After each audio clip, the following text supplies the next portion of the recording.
இருக்கிறோம். அப்படின்னா நிறைய பேர் படிக்கலன்னு அர்த்தம். கேட்கறதுலாம் ரொம்ப சிம்பிள் கொஸ்டின்ஸ். தேவனுடைய செயலின் மகத்துவத்தின்படி அவருடனே கூட நாம் எழுந்தவர்களாயிருக்கிறோம். சரி, நீங்கள் எப்படி விருத்த சேதனம் பெற்றீர்கள்? எப்படி விருத்த சேதனம் பெற்றீர்கள்? இதெல்லாம் முக்கியமான வசனங்கள். சரி, நான் கேட்ட ஒரு 2-3 கேள்விக்கு அந்த பதில் சொல்லாததுக்கு மட்டும் வசனம் படிச்சிடுறீங்களா? கொஸ்டின் முடிஞ்சு போச்சு. ரைட். இவைகளெல்லாம் அனுபவிக்கிறதுனால் அழிந்து போகுமே. இவைகளெல்லாம் அனுபவிக்கிறதுனால் அழிந்து போகுமே. இந்த மெல்சியா வசனம் சொன்னதுக்கு ஒரு கிஃப்ட் கொடுக்கிறார். இவைகளெல்லாம் அனுபவிக்கிறதுனால் அழிந்து போகுமே.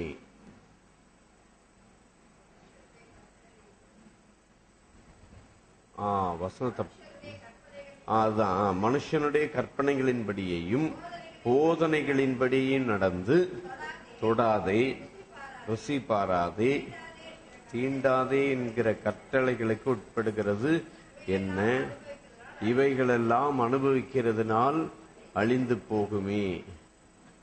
அடுத்தது, எப்படி அவருடனே கூட எழுந்தவர்களாயிருந்தீர்கள். 2:12.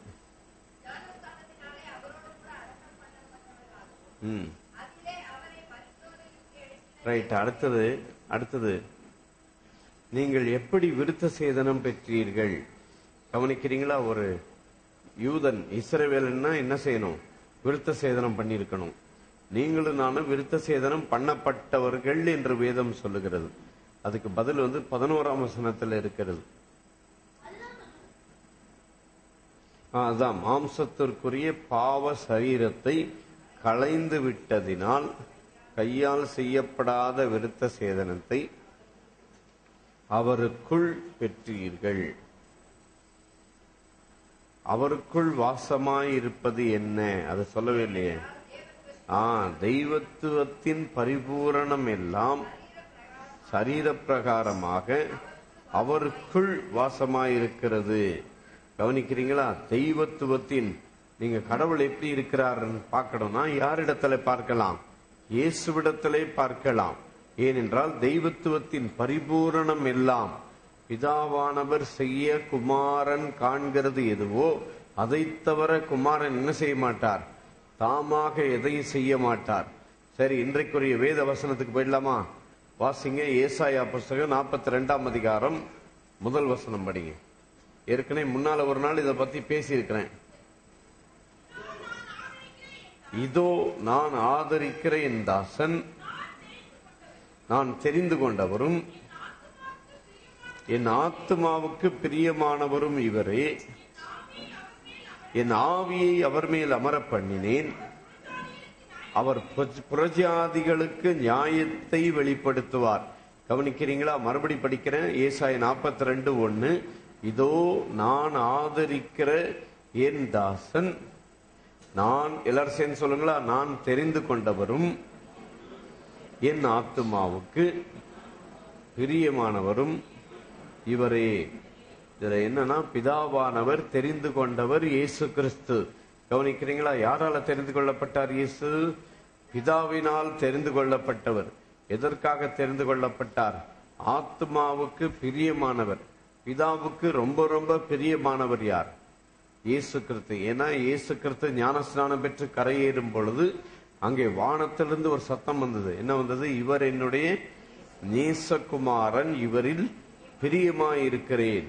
இயேசு கிறிஸ்து எந்த அற்புதமும் செய்யல, எந்த அதிசயமும் செய்யல, இன்னும் மரிக்கல, இன்னும் மரித்தோரிலிருந்து உயிரோட என்ன செய்யல, எழும்பல. எந்த ஒரு கிரியையும் செய்யறதுக்கு முன்னாலேயே சொன்னார், இவர் என்னுடைய நேசகுமாரன். நேசகுமாரன், பிதாவுக்கு பிரியமான குமாரனை உங்களுக்காக எனக்காக அவர் கொடுத்தார். அங்கே வேதம் சொல்லுகிறது, அதே வசனத்திலே சொல்லியிருக்குது, அவர் புறஜாதிகளுக்கு நியாயத்தை வெளிப்படுத்துவார். பிதாவினுடைய நியாயம் என்ன சொல்லுங்க பார்க்கலாம். பிதா, கடவுளுடைய நியாயம் என்னதுங்க? பொதுவா கடவுள் தெரியுதோ தெரியலையோ, இயேசுவை தெரியுதோ தெரியலையோ, என்ன சொல்லுவாங்க? தப்பு செஞ்சவனுக்கு என்ன கிடைக்கணும்? தண்டனை கிடைக்கணும் சொல்லுவாங்க இல்ல. அதுதானே கடவுளுடைய நியாயம், மனுஷனுடைய நியாயமும் அதுதான். ஆனா பிதாவாகிய தேவனுடைய நியாயம் என்னவென்றால், நம்முடைய பாவத்திற்கு நாம் அனுபவிக்க வேண்டிய சகலவிதமான பாடுகள், தண்டனைகளை இயேசு கிறிஸ்துவின் மேல் போட்டுவிட்டு தன்னுடைய குமாரனை இந்த உலகத்திலே மனுஷனாக அனுப்பி மனுஷனுடைய பாவத்திற்கு மனுஷனே தண்டிக்கப்பட வேண்டும் என்பதினாலே பிதாவானவர் தம்முடைய சொந்த குமாரனை மனுஷனாக இந்த உலகத்திலே அனுப்பினார். அதை பத்தி அதே ஏசாயா 42 போட்டிருக்குது பாருங்க. கர்த்தராகிய நான் நீதியின்படி உம்மை அழைத்து. சரி, ஆண்டவர் எப்படி அழைத்தார்? உங்களை என்ன எப்படிங்க அழைத்திருக்கிறார்? நியாயமா அழைச்சிருக்கிறார். நியாயம் என்ன, நீதி என்ன? அவருடைய நியாயம் என்னன்னா, நம்முடைய பாவத்திற்கு நாம் அனுபவிக்க வேண்டிய எல்லா சாபங்களையும் இயேசு கிறிஸ்து சுமந்து கொண்டு, கவனிக்கிறீங்களா? இது 7ஆம் வசனம் 42ஆம் அதிகாரத்துல ரொம்ப முக்கியமான ஒரு வசனம். கர்த்தராகிய நான் உம்மை நீதியின்படி அழைத்து உம்மை கைப்பிடித்து உம்மை தற்காத்து உம்மை ஜனங்களுக்கு உடன்படிக்கையாகவும் ஜாதிகளுக்கு ஒளியாகவும் வைக்கிறேன். முதலாவது உடன்படிக்கை பிதாவாகிய தேவன் யார் இடத்துல பண்ணினார்? ஃபர்ஸ்ட் உடன்படிக்கை யார்கிட்டங்க பண்ணாரு? யார்கிட்ட? கடவுள் முதல் உடன்படிக்கை யார்கிட்ட பண்ணார்? ஆதாம் கிட்ட. எத்தனை பண்ணாரு? ஒரே ஒரு உடன்படிக்கை. என்ன உடன்படிக்கை பண்ணாரு? இந்த கனியை நீ புசிக்கும் நாளிலே சாகவே சாவாய். அந்த உடன்படிக்கையை மனுஷனால பாதுகாக்க முடிஞ்சுதா? ஒன்னே என்ன செய்ய முடியல, பாதுகாக்க முடியல. அடுத்தது எத்தனை கொடுத்தாரு? பிதாவாகிய தேவன் மோசே மூலமாக இஸ்ரவேல் ஜனங்களுக்கு என்ன செய்தார்? ஒரு உடன்படிக்கை கொடுத்தார். எத்தனை உடன்படிக்கை கொடுத்தாரு? ஒரே உடன்படிக்கையில 10 கொடுத்தார். அந்த 10 கை கொள்ள முடிஞ்சுதா? முடியல. கை கொள்ளாததுனால தன்னுடைய சொந்த குமாரனையே மனுஷனாக அனுப்பி முதல் உடன்படிக்கை ஆதாம் இடத்துல பண்ணி ஃபெயில் ஆயிடுச்சு. 2வது உடன்படிக்கை மோசே மூலமா இஸ்ரவேல் ஜனங்க இடத்துல பண்ணி அதுவும் என்ன ஆயிடுச்சு? ஃபெயில் ஆகி போச்சு. 3வது ஒரு உடன்படிக்கை பண்ணார். அது என்ன உடன்படிக்கை? பிதாவாகிய தேவன் தன்னுடைய சொந்த குமாரனாகிய மனுஷனாகிய இயேசு கிறிஸ்துவிடத்திலே பண்ணினார். அதாவது உங்க சார்பா என் சார்பா இன்றைக்கு பிதா முன்பாக நமக்காக பரிந்து பேச நிற்கிறவர் மனுஷனாகிய இயேசு கிறிஸ்து. அதை பத்தி எங்க போட்டிருக்குது? ரோமர் புஸ்தகம் 5ஆம் அதிகாரத்துல 19ஆம் வசனத்துல இருக்குன்னு நினைக்கிறேன். மனுஷனாகிய கிறிஸ்து என்று சொல்லி வரும் பாருங்க. அன்றியும் ஒரே மனுஷனுடைய கீழ்ப்படியாமையினாலே அநேகர் பாவிகளாக்கப்பட்டது போல. கவனிக்கிறீங்களா?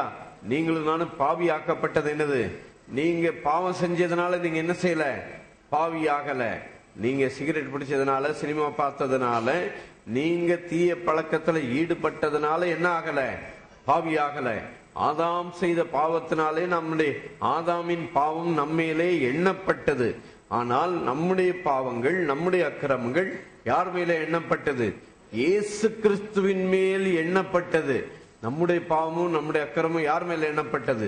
இயேசு கிறிஸ்துவின் மேல் எண்ணப்பட்டு, அங்கே 2 கொரிந்தியர் 5ஆம் அதிகாரத்துல 19ஆம் வசனத்துல போட்டிருக்கு பாருங்க. என்ன போட்டிருக்குது? தேவன் உலகத்தாருடைய அக்கிரமத்தை எண்ணாமல் மொத்த பாவத்தையும், உங்களுடைய எல்லா பாவத்தையும் பிதாவாகிய தேவன் பிறந்ததுல இருந்து நீங்க சாகிற வரைக்கும் மொத்த பாவத்தையும் யார் மேல நினைச்சிட்டாரு?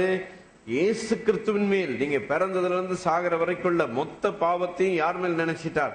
இயேசு கிறிஸ்துவின் மேல் பிதாவானவர் நினைத்து விட்டார். அதற்கு பேர் என்ன சொல்லி இருக்குது? பிதாவினால் தெரிந்து கொள்ளப்பட்ட தன்னுடைய சொந்த குமாரனையே நம்முடைய பாவங்களுக்காக தேவன் ஒப்பு கொடுத்தார். இந்த குமாரனை பற்றி எங்க சொல்லி இருக்குது? 1 பேதுரு 2ஆம் அதிகாரம் 4ஆம் வசனத்துல சொல்லி இருக்கு பாருங்க, படி.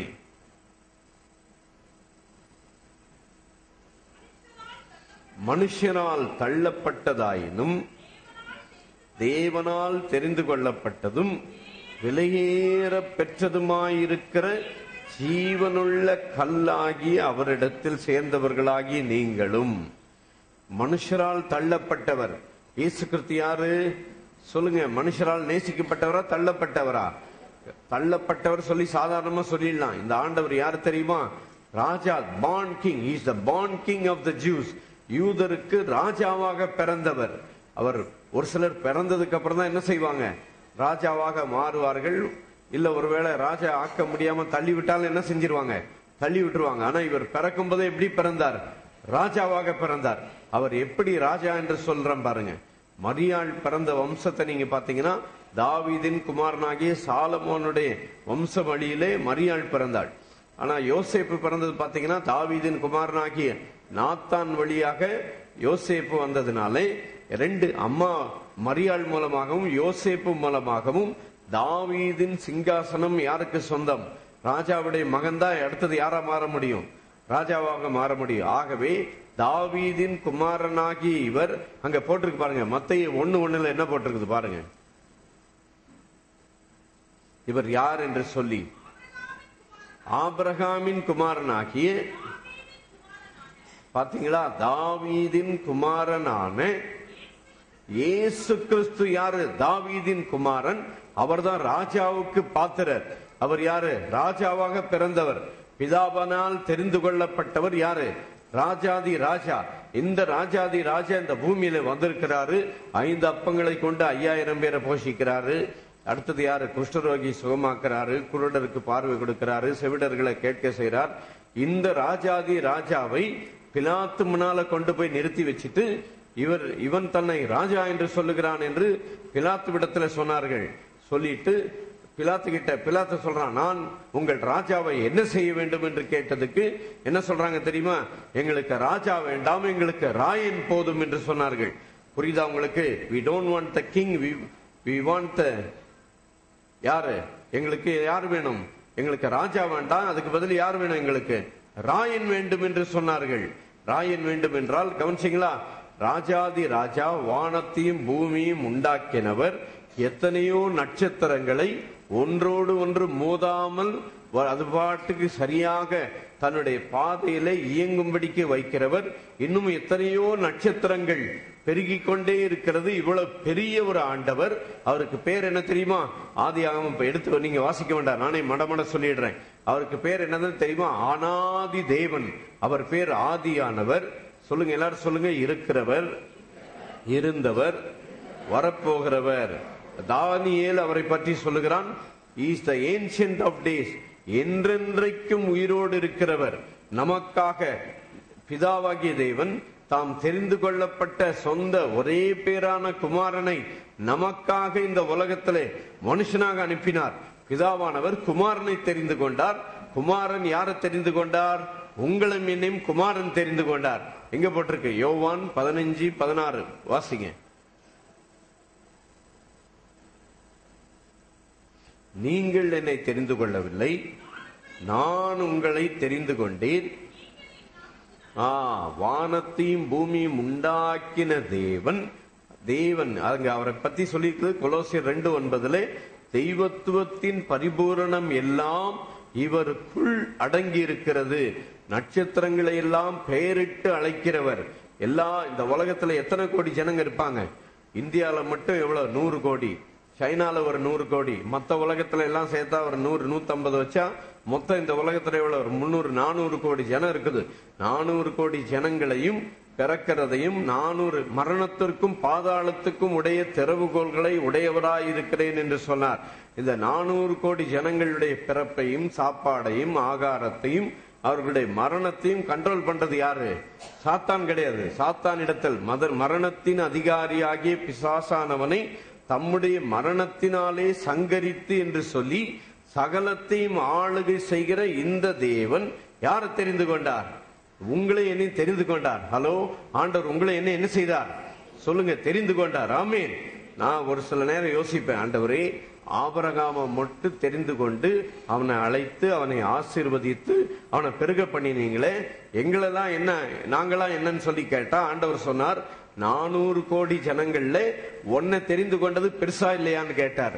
கவனிக்கிறீங்களா? எங்க எத்தனையோ கோடி ஜனங்க எங்க போகுது? இயேசுவை அறியாத ஜனம் எல்லாம் எங்க போகுது? ஒரு மனுஷன் நரகத்துக்கு போறது காரணம் என்ன? நரகத்துக்கு போறது காரணம் இயேசுவை அறியாதுதான். எந்த மனுஷனும் பாவத்தினாலே எங்க போறது இல்ல, நரகத்துக்கு போறது கிடையாது. ஆனா நீங்க உங்க முயற்சினால இயேசுவை தெரிஞ்சுக்கிட்டீங்களா, இல்ல கர்த்தர் உங்களை தெரிந்து கொண்டாரா? இப்ப நம்ம வசனத்துல பார்த்தோம், என்னது? நீங்கள் என்னை தெரிந்து கொள்ளவில்லை, நான் உங்களை எப்படி தெரிந்து கொண்டார்? ஆபிரகாம், ஈசாக்கை, யாக்கோபை தெரிந்து கொண்டது போல கர்த்தர் உங்களை என்ன செய்தார்? தெரிந்து கொண்டார். ஆமேன். தெரிந்து கொண்டாரா? சந்தோஷமா சொல்லுங்க. யாரை தெரிந்து கொண்டார்? கர்த்தர். எல்லாரும் சொல்லுங்க பார்க்கலாம். கர்த்தர் என்னை தெரிந்து கொண்டார். சொல்லுங்க, கர்த்தர் என்னை தெரிந்து கொண்டார். ஆமீன், ஹல்லேலூயா. ஜீவனை உடையவர் கர்த்தர். ஆமீன், ஹல்லேலூயா. ஜீவனின் ஊற்றாமே இயேசு பரன், தீட்டிடுவாரும் தன் தாகமதை.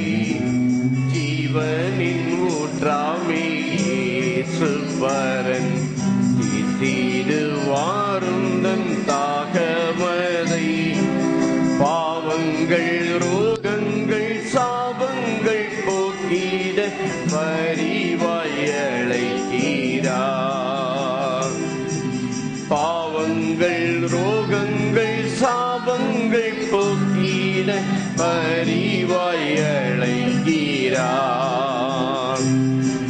வல்லவரே இயேசு நல்லவரே, மிக அன்பு மிகுந்தவரே. இயேசு நல்லவரே, அவர் வல்லவரே, உனக்காகவே ஜீவிக்கிறார். ரம்மர் வாசிக்க மாட்டாரோ? நான் யாரை பத்தி பாடிக்கிட்டு இருக்கிறேன்? சாதாரண ஆளை பத்தி பாடல. யாரை பத்தி பாடுறேன்? ஜீவனின் அதிபதியாகிய, ஜீவனின் ஊற்றாகிய, தெரிந்து கொள்ளப்பட்டவரை பற்றி நான் சொல்லிக் கொண்டிருக்கிறேன். ஆமென், ஹல்லேலூயா. எல்லாரும் சேர்ந்து கொஞ்சம் உயர்த்தி பாடலாமா? ரொம்ப லோவா இருக்கு. ஜீவனின் ஊற்றாமே இயேசு பரன், தீட்டிடுவாரும் தன் தாகமதை. ஜீவனின் ஊற்றாமே இயேசு பரன், தீட்டிடுவாரும் தன் தாகமதை. பாவங்கள் ரோகங்கள் சாபங்கள் போக்கிட பரிவாய் அழைக்கிறார். பாவங்கள் ரோகங்கள் சாபங்கள் போக்கிட பரிவாய் அழைக்கிறார். வல்லவரே இயேசு நல்லவரே, மிக அன்பு மிகுந்தவரே. இயேசு நல்லவரே, அவர் வல்லவரே, உனக்காகவே ஜீவிக்கிறார். வல்லவரே இயேசு நல்லவரே, மிக அன்பு மிகுந்தவரே. இயேசு நல்லவரே, அவர் உனக்காகவே ஜீவிக்கிறார். உங்களையும் என்னையும் தெரிந்து கொண்டவர் ஜீவனின் அதிபதியானவர். ஆமென். இந்த உலகத்தில் இருக்கிற சகல ஜீவன்களையும் உண்டாக்கினவர் நம்மை தெரிந்து கொண்டார். எத்தனை பேருக்கு சந்தோஷம்? கர்த்தர் என்னை தெரிந்து கொண்டார். ஆமென். அதாவது எங்கெல்லாமோ இருந்த நம்மை கர்த்தர் என்ன செய்தார்? அவருடைய கிருபையினால், அவருடைய இரக்கத்தினால் கர்த்தர் நம்ம என்ன செய்தார்? தெரிந்து கொண்டார். அவர் எப்படி தெரிந்து கொண்டார் சொல்லி 1 பேதுரு முதல் அதிகாரத்துல முதல் வசனத்துல படிங்க பார்க்கலாம். அவர் எப்படி தெரிந்து கொண்டார் போட்டிருக்கு பாருங்க. 1 பேதுரு 1:2 வசனம் படிங்க. பிதாவாகிய தேவனுடைய முன் அறிவின்படியே உங்களை எப்ப தெரிந்து கொண்டார்?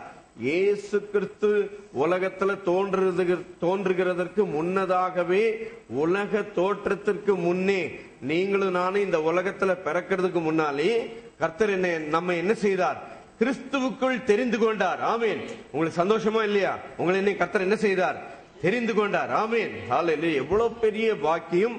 நீங்களும் நானும் இந்த உலகத்துல எத்தனையோ கோடி ஜனங்கள் இருக்கிறார்கள். அவர்களிலே எல்லாரையும் கர்த்தர் தெரிந்து கொள்ளல. ஆனா கர்த்தர் உங்களை என்ன செய்தார்? ஆபிரகாமை போல, ஈசாக்க போல, யாக்கோபை போல அங்கே பிதாவாகிய தேவனுடைய முன்னறிவின்படியே ஆவியானவரின் பரிசுத்தமாக்குதலினாலே கீழ்ப்படிதலுக்கும் இயேசு கிறிஸ்துவனுடைய ரத்தம் தெளிக்கப்படுதலுக்கும் தெரிந்து கொள்ளப்பட்ட பரதேசிகளுக்கு எழுதுகிறதாவது என்று சொல்லி உங்களை கர்த்தர் என்ன செய்தார்? தெரிந்து கொண்டார். பிதாவானவர் இயேசு கிறிஸ்துவை தெரிந்து கொண்டார். இயேசு கிறிஸ்து யாரை தெரிந்து கொண்டார்? உங்களையும் என்னையும் இயேசு கிறிஸ்து என்ன செய்தார்? தெரிந்து கொண்டார். ஆமென், ஹல்லேலூயா. நம்மை கர்த்தர் தெரிந்து கொண்டபடியால் அவருடைய சமூகத்திலே நாம் வந்திருக்கிறோம். எப்படி தெரிந்து கொண்டார் என்று, எதற்காக தெரிந்து கொண்டார் என்று 1 பேதுரு 2ஆம் அதிகாரம் 9ஆம் வசனம் சொல்லுது. படிக்கிறீங்களா? நீங்களோ உங்களை அந்தகாரத்திலிருந்து தம்முடைய ஆச்சரியமான ஒளிக்கு வரவழைத்தவருடைய புண்ணியங்களை அறிவிக்கும் பொருட்டு. உங்களை கர்த்தர் எங்க இருந்து தெரிந்து கொண்டார்? அந்தகாரத்திலிருந்து சொல்றார். நீங்கெல்லாம் எங்க இருந்து? நம்மளாம் எங்க இருந்தோம்? இயேசு இல்லைன்னா நம்ம எங்க இருந்தோம்? இருட்டிலையும் அந்தகாரத்திலையும் பாதாளத்திலையும் இருந்தோம். இயேசு நம்மை மீட்டு கொண்டார். எத்தனை பேருக்கு சந்தோஷம்? இயேசு நம்மை தெரிந்து கொண்டார். ஆமென். எல்லாரும் கர்த்தரை மகிமைப்படுத்துவோம். ஹல்லேலூயா. நீங்களோ உங்களை தம்முடைய அந்தகாரத்திலிருந்து ஆச்சரியமான ஒளி. கவனிக்கிறீங்களா? ஆதாமுக்குள்ள பிறக்கிறவங்களா எதுல இருக்கிறாங்க? அந்தகாரத்துல, இருட்டுல, பாவத்துல, நரகத்தில் இருக்கிறார்கள். ஆனால் உங்களை கர்த்தர் என்ன செய்தார்? மீட்டு கொண்டார். இயேசு கிறிஸ்துவின் இரத்தத்தினாலே மீட்கப்பட்ட எல்லாரும் கர்த்தரால் தெரிந்து கொள்ளப்பட்டவர்கள். நீங்களோ உங்களை தம்முடைய அந்தகாரத்திலிருந்து நீங்களோ உங்களை அந்தகாரத்திலிருந்து ஆச்சரியமான ஒளிக்கு வரவழைத்தவருடைய புண்ணியங்களை அறிவிக்கும் பொருட்டு. சொல்லுங்க, நீங்களும் நான் யாரு? என்ன சந்ததி? சொல்லுங்க, என்ன சந்ததிங்க? தெரிந்து கொள்ளப்பட்ட சந்ததி. ஆமேன். என்ன சந்ததி? தெரிந்து கொள்ளப்பட்ட சந்ததி. ஆமேன். ஹல்லேலூயா. அத பத்தி யாரு? ஃபாதர் பெர்க்மான்ஸ் ஒரு பாட்டு எழுதி இருக்கிறாரு. பாடலாமா?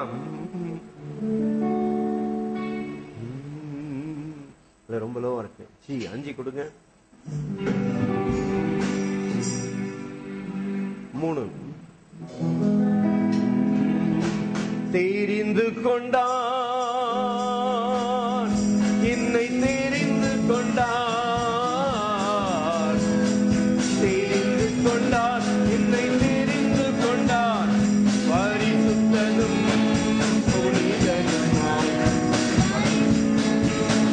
புனிதனுமாய் அவர் திருமுன் வாழ, அவர் திருமுன் வாழ என்னை தேடி இயேசு வந்தார், எந்த வாழ்வை மாற்றி விட்டார். என்னை தேடி இயேசு வந்தார், எந்த வாழ்வை மாற்றி விட்டார். அல்லேலூயா நான் பாடுவேன், அல்லேலூயா நான் பாடுவேன், நான் ஆடி பாடி துதித்திடுவேன், நான் ஆடி பாடி துதித்திடுவேன். என்னை தேடி இயேசு வந்தார், எந்த வாழ்வை மாற்றி விட்டார். என்னை தேடி இயேசு வந்தார், எந்த வாழ்வை மாற்றி விட்டார்.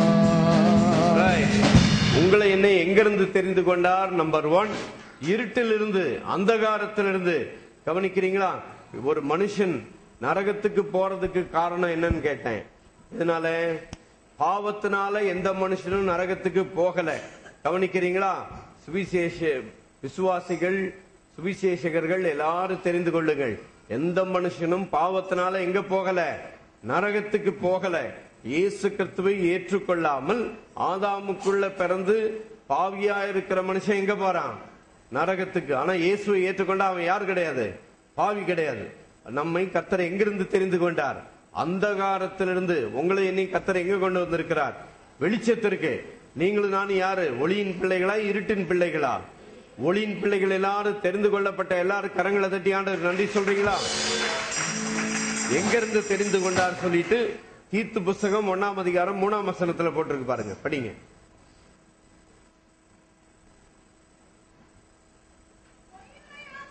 கவனிக்கிறீங்களா? பொய்யுரையாத தேவன் ஆதி காலம் முதல் உங்களுக்கு எனக்கு கர்த்தர் என்ன கொடுத்திருக்கிறார்? உங்களை என்னை தெரிந்து கொண்டது எதுக்காக தெரிந்து கொண்டார்? நித்திய ஜீவன். ஹலோ, இயேசு தெரிந்து கொண்டது எதுக்காகங்க? இங்க வாங்க, உங்களை இங்க வர சொன்ன, அதுக்குள்ள போயிட்டீங்களே. இயேசு உங்களை என்னை தெரிந்து கொண்டது எதுக்காக? நித்திய ஜீவன். ஆமீன். இயேசுவை ஏத்துக்கிட்டா உங்களுக்கு என்ன உண்டு? நித்திய ஜீவன் உண்டு. இயேசுவை ஏத்துக்கிட்டா இருட்டுல இருந்து அடுத்தது நீங்களும் நானும் எங்க வந்திருக்கிறோம்? வெளிச்சத்திற்கு வந்திருக்கிறோம். உங்க வாழ்க்கையில இருட்டு என்பது வரவே முடியாது. இயேசு கிறிஸ்துவை ஏற்றுக்கொண்டவர்களையும் பரலோகத்தின் பிதா எப்படி பார்க்கிறார்? ஒண்ணு நீ இயேசுவை ஏத்துக்கிட்டவனா இருக்கணும், இயேசுவை ஏற்றுக்கொள்ளாதவனா இருக்கணும். இயேசு கிறிஸ்துவை ஏற்றுக்கொள்ளாதவங்களை பத்தி அவர் என்ன செய்யறது இல்ல, பார்க்கறது கிடையாது. உங்களை என்னை கர்த்தர் என்ன செய்கிறார், எப்படி பார்க்கிறார்? பிதாவாகி எவ்வளவேனும் பொய்யுரையாத தேவன் ஆதி காலம் முதல் நித்திய ஜீவனை குறித்து வாக்கு தத்தம் பண்ணி, அந்த நித்திய ஜீவன் எங்கிருந்து கிடைக்குது? அவரை அறிகிற அறிவினாலே விசுவாசமும் தேவனால் தெரிந்து கொள்ளப்பட்டவர்களுக்கு உண்டாகும்படி. தேவனால் தெரிந்து கொள்ளப்பட்டவர்களுக்கு என்ன உண்டு? நித்திய ஜீவன் உண்டு. ஹலோ, இயேசு கிறிஸ்துவை ஏற்றுக்கொண்டவங்களுக்கு என்ன உண்டு? நித்திய ஜீவன் நிச்சயமா உண்டு. விளங்குதா? பாவம் செய்யாதவனுக்கு நித்திய ஜீவன், பாவம் செஞ்சவனுக்கு நித்திய ஜீவன் என்பது கிடையாது. நித்திய ஜீவன் இல்லை என்பது இல்லை. இயேசு கிறிஸ்துவை ஏற்றுக்கொண்ட எல்லாருக்குமே என்ன உண்டு? குமாரனை உடையவன் ஜீவனை உடையவன், குமாரன் இல்லாதவன் ஜீவன் இல்லாதவன் என்று சொல்லி இருக்கிறது.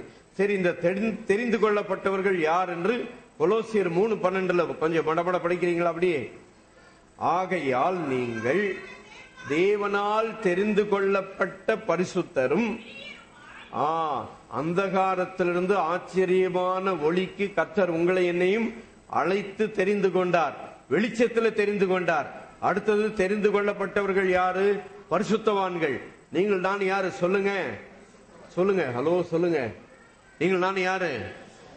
எல்லாரும் சேர்ந்து சொல்லுங்க. தேவனுடைய ஆலயம் பரிசுத்தமாய் இருக்கிறது. பைபிள் கொண்டு வந்திருக்கிற எல்லாரும் வேத வசனத்தை கொண்டு வந்து, பைபிள் கொண்டு வந்திருக்கிற எல்லாரும் வேத வசனத்தை கொண்டு வந்து, பைபிளை கொஞ்சம் திறந்து எல்லாரும் சேர்ந்து படிக்கிறீங்களா? கொலோசியர் 3:12 படிங்க. ஆகையால் நீங்கள் தேவனால் தெரிந்து கொள்ளப்பட்ட பரிசுத்தரும். அடுத்தது யாரு? நீங்க ரொம்ப ரொம்ப பிதாவாகிய தேவனுக்கு பிரியமானவர் யாரு? இயேசு கிறிஸ்து. அப்போ இயேசு கிறிஸ்துக்கு பிரியமானவங்க யாரு? நீங்களும் நானும் தான். யாரு? இயேசு கிறிஸ்துவுக்கு மிக மிக மிக மிக பிரியமானவர்கள். உங்களை என்னையும் பார்த்து ஆண்டவர் சொல்றார், உங்களை போல தூய்மையானவர்கள் ஒருவருமே இல்லையா.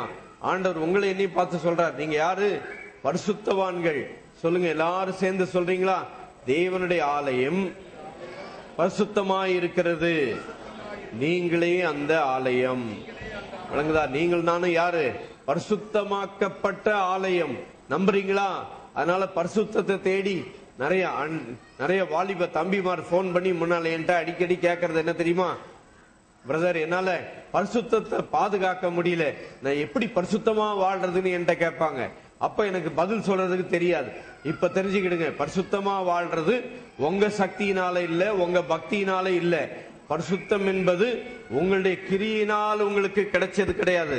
பரிசுத்தம் என்பது நம்முடைய முயற்சியினால் நம்மளுக்கு கிடைக்காமல் இயேசு கிறிஸ்து சிலுவையிலே நமக்காக மரித்து உயிர்த்தெழுந்தபடியினால் கிடைக்கிறது தான் என்னது? பரிசுத்தம். பரிசுத்தம்ன்றது கவனிக்கிறீங்களா? உங்க பக்தியினால உங்க முயற்சியினால பரிசுத்தமா ஒரு காலம் நீங்க மாறவே முடியாது. இயேசுவை ஏற்றுக்கொண்டபடியால் அவருடைய வெளிச்சம், அவருடைய பரிசுத்தம் என்மேல் இருக்கிறது. எல்லாரும் சொல்லுங்க, இயேசு என்னை தெரிந்து கொண்டார், இயேசு கிறிஸ்துவின் பரிசுத்தம் என்மேல் இருக்கிறது. எல்லாரும் சேர்ந்து சொல்றீங்களா? இயேசுவின் ரொம்ப ஹையா இருக்கு, ரொம்ப ஹை, டூ ஹை. இயேசுவின் ரத்தத்தால் மீட்கப்பட்டோம், அவருக்காய் கிரயமாய் கொள்ளப்பட்டோம். இயேசுவின் ரத்தத்தால் மீட்கப்பட்டோம், அவருக்காய் கிரயமாய் கொள்ளப்பட்டோம். தேவனின் ஆவியால் நிரப்பப்பட்டோம், தேவ பிள்ளைகளானோம், அவர் சொந்த ஜனமானோம். தேவனின் ஆவியால் நிரப்பப்பட்டோம், தேவ பிள்ளைகளானோம், அவர் சொந்த ஜனமானோம். தேவனின் ஆலயமே, பரிசுத்த ஆலயமே, மகிமையின் ஆலயமே, நாமே அவ்வாலயமே, தேவனின் ஆலயமே.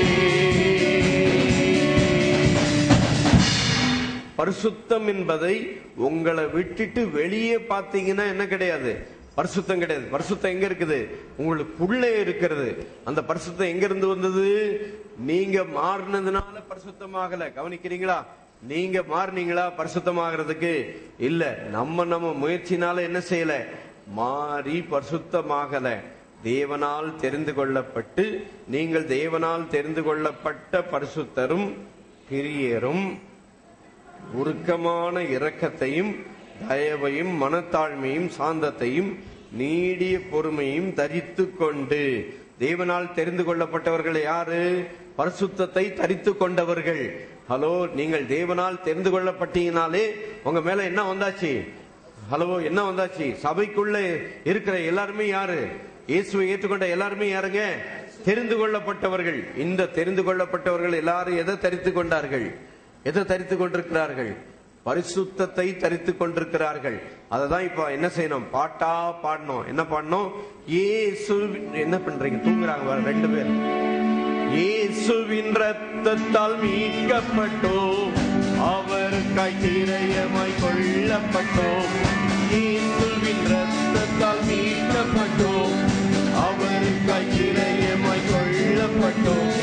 தேவனின் ஆவியால் நிரப்பப்பட்டோம், தேவ பிள்ளைகளானோம், அவர் சொந்த ஜனமானோம்.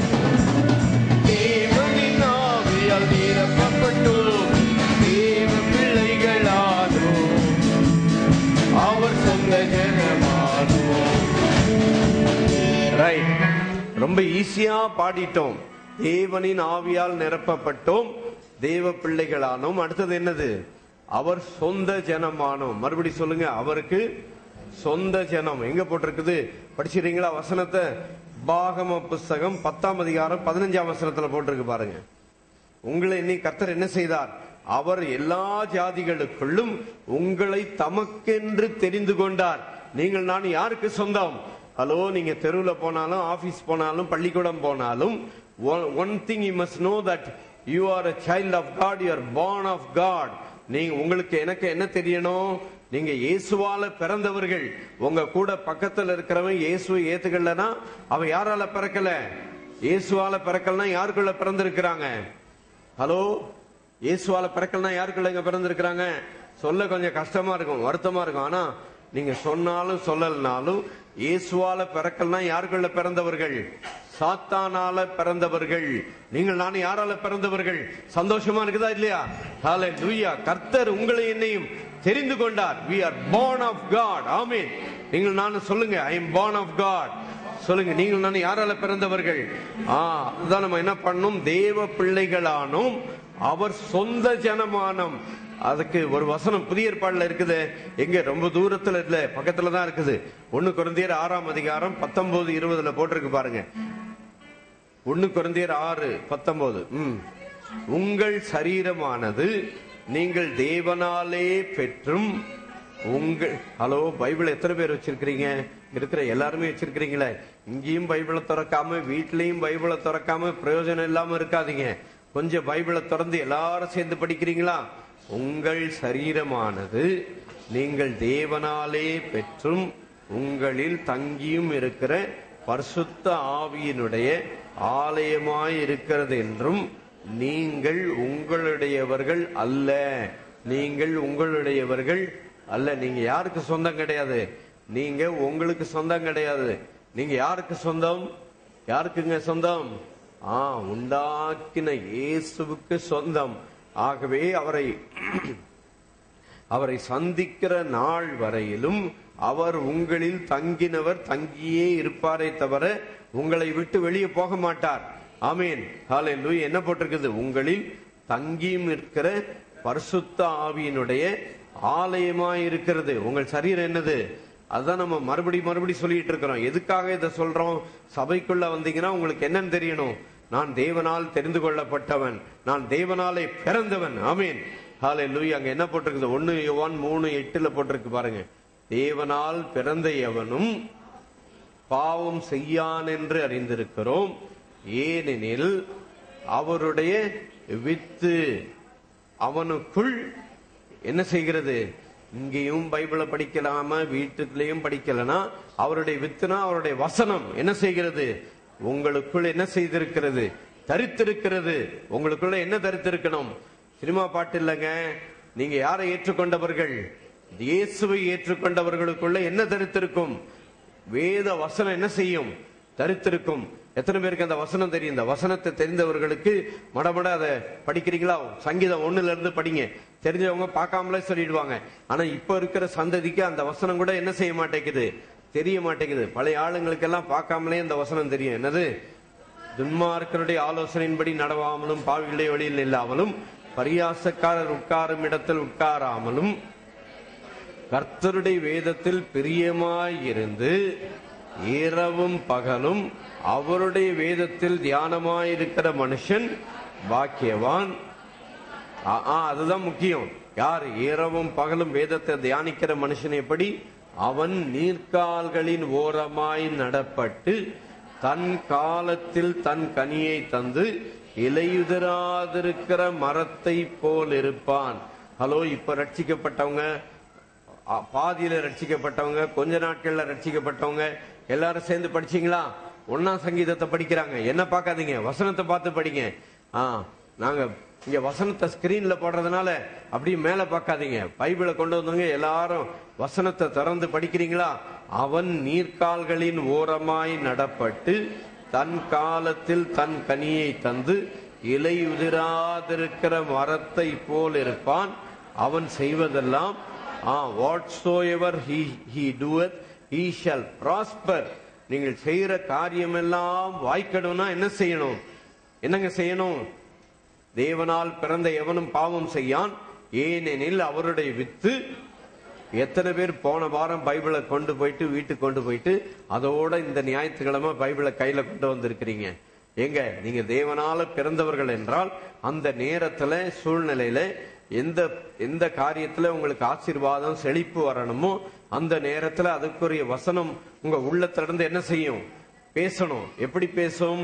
இருதயத்துல வசனம் இருந்தாதான் என்ன செய்யும்? பேசும். அதனால வேதத்தை இரவும் பகலும் தியானிக்க. ஆனா இந்த வேதத்தை படிக்கிறத பத்தி ஒரு வசனம் படிச்சிடுறீங்களா? இந்த வேதத்தை பத்தி ஒரு வசனத்தை பார்த்துருங்களேன். மார்க் 4:24 படிங்க. ரொம்ப முக்கியமான ஒரு வசனம். ஏன்னா அந்த உலகம் வசனத்தை மாத்தி சொல்லி கொடுத்துட்டாங்க. பின்னும் அவர் அவர்களை நோக்கி, நீங்கள் கேட்கிறதை கவனியுங்கள். ஹலோ, கவனிக்கிறீங்களா? கேட்கணும். அடுத்தது என்ன செய்யணும்? கவனிக்கணும். பழைய உடன்படிக்கையில ஒழுங்கா கவனமா கேட்கலனாலே வாக்குத்தத்தம் என்ன செய்யாது? பலிக்காது. ஆனா புது உடன்படிக்கையில நீங்க கேட்கறீங்களோ கேட்கலையோ, இயேசுவேன்னு கூப்பிட்டா என்ன செஞ்சிடுது? வாக்குத்தத்தம் பலிச்சிருதுன்னுட்டு கிருபையின் காலத்துல இருக்கிறதுனால எல்லாரும் தப்பி போயிடுறாங்க. அந்த கிருபையின் காலத்தை விளக்குறதுக்கு இன்னொரு ஒரு சம்பவம் பார்த்துட்டு மறுபடியும் அங்க போயிடலாமா? இந்த கிருபையின் காலத்தை விளக்குறதுக்கு ஒரு சம்பவத்தை பார்த்துடலாம். ஏசாயா புஸ்தகம் 61, மறுபடியும் லூக்கா 4:18 ஒரு சார் எடுத்து வச்சுக்கிடுங்க. இயேசு கிறிஸ்து தேவ ஆலயத்துக்கு போன உடனே அவர் அந்த இன்னைக்கு இருக்கிற மாதிரி உங்க பைபிள் எடுத்து டமார்னு படிக்கிற மாதிரி அன்னைக்கு படிக்க முடியாது. அவங்க என்ன செய்யணும் தெரியுமா? அந்த ஸ்க்ரோல்ல தான் இருக்கும். ஸ்க்ரோல்லனா அவங்க லெதர்ல அந்த தோல்ல தான் அந்த எழுத்தை எழுதி வச்சிருந்து பத்திரமா பாதுகாத்து வச்சிருந்தாங்க. பெரிய புஸ்தகத்தை எடுத்து வச்சு சரியா இயேசு கிறிஸ்து அதை திறந்து எடுத்து படிச்சாரு. எதை எடுத்து படிச்சாரு? இப்ப லூக்கா 4:18 படிங்க. கர்த்தருடைய ஆவியானவர் என்மேல் இருக்கிறார், தரித்திரருக்கு சுவிசேஷத்தை பிரசங்கிக்கும்படிக்கு என்னை அபிஷேகம் பண்ணினார், இருதயம் நொறுங்குண்டவர்களை குணமாக்கவும், சிறைப்பட்டவர்களுக்கு விடுதலையும், குருடருக்கு பார்வையும் பிரசித்தப்படுத்தவும், நொறுங்குண்டவர்களை விடுதலையாக்கவும். கவனிக்கிறீங்களா? கர்த்தருடைய அனுக்கிரக வருஷத்தை பிரசித்தப்படுத்தவும் என்னை அனுப்பினார் என்று எழுதியிருக்கிற. நீங்க படிக்கிறது கேட்கல, கொஞ்சம் சத்தமா படிங்களேன். என்று எழுதியிருக்கிற இடத்தை அவர் கண்டு வாசித்து புஸ்தகத்தை சுருட்டிட்டார். பாதிதான் படிச்சார். ஏசாயா 61 2ஆம் வசனத்துல பாதிதான் படிச்சார். இப்ப ஏசாயா 61:2 படிங்க. கர்த்தருடைய அனுக்கிரக வருஷத்தையும். கவனிக்கிறீங்களா? நம்முடைய தேவன் நீதியை சரி கட்டும் நாளையும் கூறவும். அதை படிச்சாரா இயேசு கிறிஸ்து? அதை என்ன செய்யல? லூக்கா 4:18 இயேசு கிறிஸ்து இந்த உலகத்துல வாசித்த பொழுது என்ன செய்யல? அதை படிக்கல. என்னது? மறுபடியும் அதை படிங்க. கர்த்தருடைய அனுக்கிரக வருஷத்தை கூறவும் நம்முடைய தேவன் நீதியை சரிக்கட்டும் நாளை கூறவும். அதை இயேசு படிக்கல, கவனிக்கிறீங்களா? நீதியை சரிக்கட்டும் நாளை கூறவும் அதை இயேசு கிறிஸ்து என்ன செய்யல, படிக்கல. கர்த்தருடைய அனுக்கிரக வருஷத்தை கூறவும் இந்த வசனத்தை நிறைவேற்றதான் நான் வந்தேன்னு சொல்லிட்டு புக்கை மூடிட்டு உக்காந்துட்டார். அதுக்கு அடுத்த பாதி அவர் படிக்கல. ஏன் படிக்கல? அடுத்த பாதி இன்னும் 2000 வருஷமா அந்த அனுக்கிரகமும் கிருபையும் தான் நடந்து கொண்டிருக்கிறது. ஆமீன். விளங்குதா உங்களுக்கு? இந்த 2000 வருஷமா எது நடக்குது? கர்த்தருடைய அனுக்கிரக வருஷம் தான். 2000 வருஷமா அனுக்கிரகம் தான் நடக்குதே தவிர மோசே நடக்கல. ஆண்டவர் ஒன்னு அடிப்பாரு, உதைப்பாரு, நீ கல்லெறியணும், நீ கொல்லப்படணும் சொல்லி என்னது அங்க போட்டிருக்குது, எழுத்து கொல்லுகிறது என்று சொல்லி. ஆனால் உங்களுக்கு எனக்கு இன்றைக்கு கர்த்தர் என்ன வைத்திருக்கிறார்? அனுக்கிரக வருஷத்தை வைத்திருக்கிறார். கிருபையுள்ள தேவன் உங்களை என்னை தெரிந்து கொண்டு இந்த 2000 வருஷமாக கிருபையை நம்மேல் பொழிந்து கொண்டிருக்கிறார். ஹல்லேலூயா. நீதியை சரிகட்டும் நாள் இனிமேதான் வரப்போகுது. அந்த நீதியை சரிகட்டும் நாள் எவ்வளவு நாள்? 7 வருஷம். கவனிக்கிறீங்களா? அந்த 7 வருஷம் நம்ம சபையாராக எல்லாரும் எடுத்துக்கொள்ளப்பட்ட பிறகுதான் அந்த 7 வருஷம் இனிமேதான் வரும். கவனிக்கிறீங்களா? நீங்கள் தான் இப்ப இருக்கிற காலம் என்ன காலம்? நியாயப்பிரமாண காலம் இல்ல. நியாயப்பிரமாண காலம் முடிஞ்சு போச்சு. இப்ப என்ன காலத்துல இருக்கிறோம்? கர்த்தருடைய அனுக்கிரக வருஷம். நீதியை சரி கட்டுற நாள் இனிமேதான் என்ன செய்யும்? நீதி எப்போ இஸ்ரவேல் ஜனங்களுக்காக எகிப்துல நீதியை சரி கட்டினார். எப்போ இஸ்ரவேல் ஜனங்க செங்கடலை கடந்து அந்த பக்கம் போயிட்டாங்களோ அந்த நொடியில உடனே என்ன வந்தது? எகிப்து இருக்கிற ஜனங்களுக்கு நீதி சரி கட்டப்பட்டது. உடனே நீதி சரி கட்டப்பட்டது. அதே போல எந்த நொடியிலே கர்த்தர் உங்களை என்னை பரலோகத்துக்கு எடுத்துக்கொள்ளுகிறாரோ அந்த நொடியிலே இந்த உலகத்துல என்ன உண்டு? நியாய தீர்ப்பு, நீதி உண்டு. ஆனால் உங்களுக்கு எனக்கு நீதி நியாய தீர்ப்பு எதனால கிடைத்தது? இயேசு கிறிஸ்துவின் ரத்தத்தினாலே கிடைத்தது. அதனாலதான் நம்ம எல்லாரும் என்ன பாடணும்? தேவனின் ஆவியால் நிரப்பப்பட்டோம். இப்போ வரீங்களா மறுபடியும்? தேவனின் ஆவியால் நிரப்பப்பட்டோம், தேவ பிள்ளைகளானோ, அவர் சொந்த ஜனமானோ, தேவனின் ஆலயமே. எல்லாரும் எழுந்து நிற்போமா? எவரிபடி அவர் சொந்த ஆலயமே, நாமே அவ்வாலயமே, தேவனின் ஆலயமே. காணிக்க கொடுத்துடலாம். ரத்தத்தால் மீட்கப்பட்டோம்,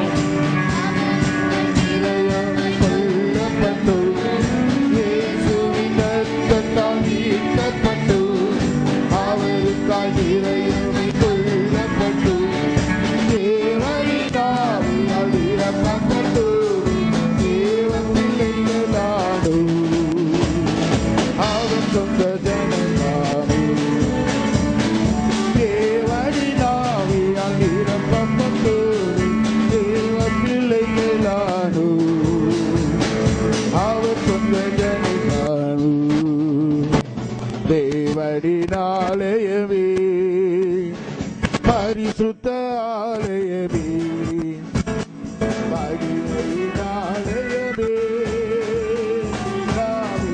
ஆலயமே, தேவனின் ஆலயமே.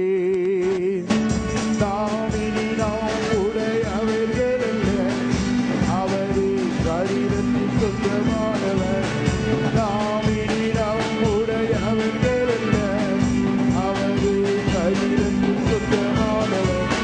வஞ்சிக்கப்படாமல் தீட்டுப்படுத்தாம் பரிசுத்தம் பார்த்துக் கொள்வோம். பரிசுத்த ஜாதியாரே, வஞ்சிக்கப்படாமல் தீட்டுப்படுத்தாம் பரிசுத்தம் பார்த்துக் கொள்வோம். பரிசுத்த ஜாதியாரே, ஆலயமே, பரிசுத்த ஆலயமே, மகிமையின் ஆலயமே, நாமே ஆலயமே, தேவனின் ஆலயமே. கர்த்தருக்குள் என்று இசைத்திருப்போம், அவருடன் ஒரு ஆவிதான். கர்த்தருக்குள் என்று இசைத்திருப்போம், அவருடன்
தேவனால் தெரிந்து கொள்ளப்பட்டவர்கள்.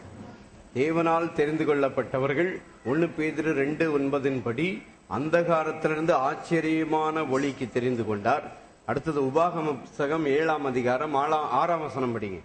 டியூட்ரானமி 7:6, உபாகமம் 7:6 படிங்க. நீங்கள் நானும் கர்த்தரால் தெரிந்து கொள்ளப்பட்டவர்கள் என்பதை குறித்து அங்க சொல்லி இருக்கு பாருங்க. நீ உன் தேவனாகிய கர்த்தருக்கு பரிசுத்த ஜனம். நீங்கள் நான் யாரு? பரிசுத்த ஜனம். இருட்டிலிருந்து வெளிச்சத்துக்கு கொண்டு வந்துட்டார். கவனிக்கிறீங்களா? ஆதாமுக்குள்ள இருந்து பாவத்துக்குள்ள இருந்தப்ப இருட்டுல இருந்தோம். இப்ப இயேசு கிறிஸ்துவுக்குள்ள வந்து மறுபடியும் பிறந்து தேவனால் தெரிந்து கொள்ளப்பட்டவர்களாய் கர்த்தர் நம்மை வெளிச்சத்திலே கொண்டு வந்து விட்டார். யோவான் 8:12 ஆண்டவர் சொன்னார், மெய்யாகவே நான் உங்களுக்கு சொல்லுகிறேன், நான் உலகத்திற்கு ஒளியாய் இருக்கிறேன். என்னை பின்பற்றுகிறவன் இருளிலே நடவாமல் ஜீவ ஒளியை அடைந்திருப்பான். இயேசுவை ஏற்றுக்கொண்டு இயேசுவை பின்பற்றுகிறவருடைய வாழ்விலே என்ன கிடையாது? நல்லா தெரியணும். நம்ம எல்லா விசுவாசிகளுக்கு தெரிய வேண்டிய காரியம் என்ன தெரியுமா? தேவனால் நான் தெரிந்து கொள்ளப்பட்டவன். சொல்லுங்க, நான் தேவனால் தெரிந்து கொள்ளப்பட்டவன். என் வாழ்விலே இருட்டு கிடையாது. சொல்லுங்க, தேவனால் தெரிந்து கொள்ளப்பட்ட என் வாழ்விலே இருள் கிடையாது. ஆமீன் சொல்றீங்களா? எத்தனை பேர் இங்க எல்லாருக்கும் தெரியணும்? எல்லா விசுவாசிகளுக்கு தெரிய வேண்டிய காரியம், நாம் மனுஷனால் தெரிந்து கொள்ளப்பட்டவர்கள் இல்ல. இயேசு கிறிஸ்து யாரு? மனுஷனால் தள்ளப்பட்டவர்.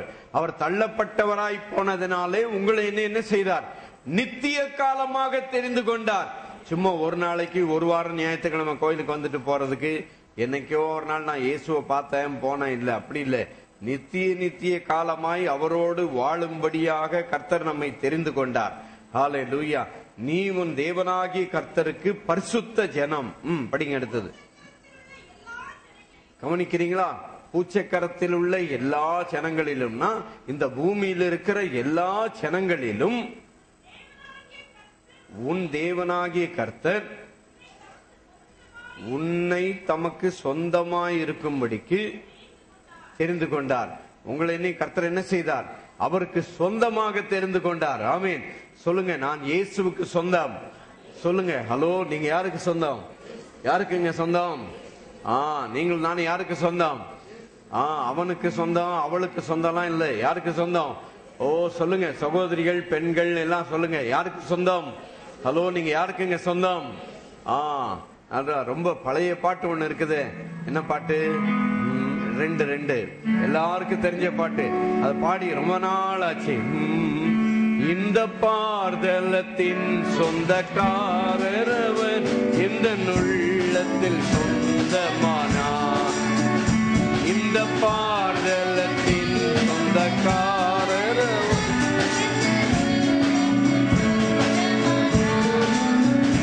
ஆனந்தமே பரமானந்தமே. இருங்க, ஹோல்ட் ஆன். அதாவது இப்ப வந்த சந்ததிக்கு எது தெரியல? சங்கீதம் ஒண்ணு தெரியல. அதே போல இந்த பாட்டும் தெரிய மாட்டேங்குது. முன்னால இந்த பாட்டை பாடினா சும்மா சத்தம் எவ்வளவு சூப்பரா இருக்கு சத்தம். இப்ப இருக்கிற ஜனங்களுக்கு என்ன தெரிய மாட்டேங்குது? இந்த பாட்டு கூட தெரிய மாட்டேங்குது. எல்லாம் சேர்ந்து பாடுறீங்களா? மகிழ்வோம் மகிழ்வோம் தினமாக மகிழ்வோம்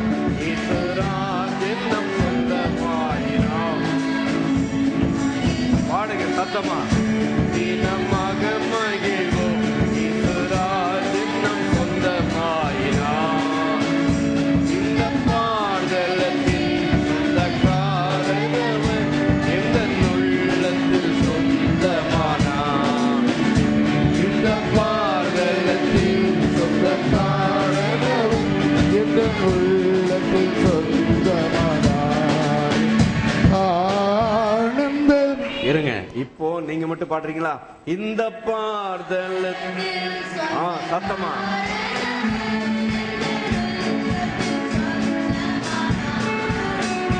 இந்த பாடலத்தின் சொந்தக்காரர் ஆனந்தமே பரமானந்தமே பாக்கியமே.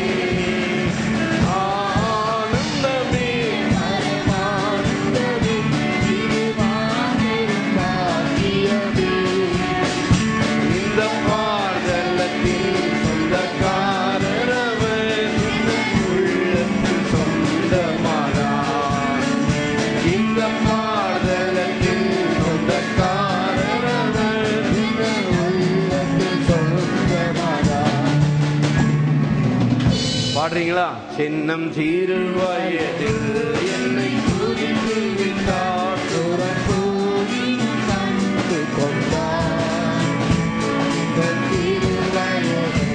என்னை குறித்து விட்டார், போயினும் கண்டு கொண்டார். தமது ஜீவனை எனக்கு அளித்து ஜீவன் பேற்றுக் கொள்ளுரைத்தார். தமது ஜீவனை எனக்கும் அளித்து ஜீவன் பேற்றுக் கொள்ளுரைத்தார். ஆனந்தமே பரமானந்தமே இது மாபெரும் பாக்கியமே.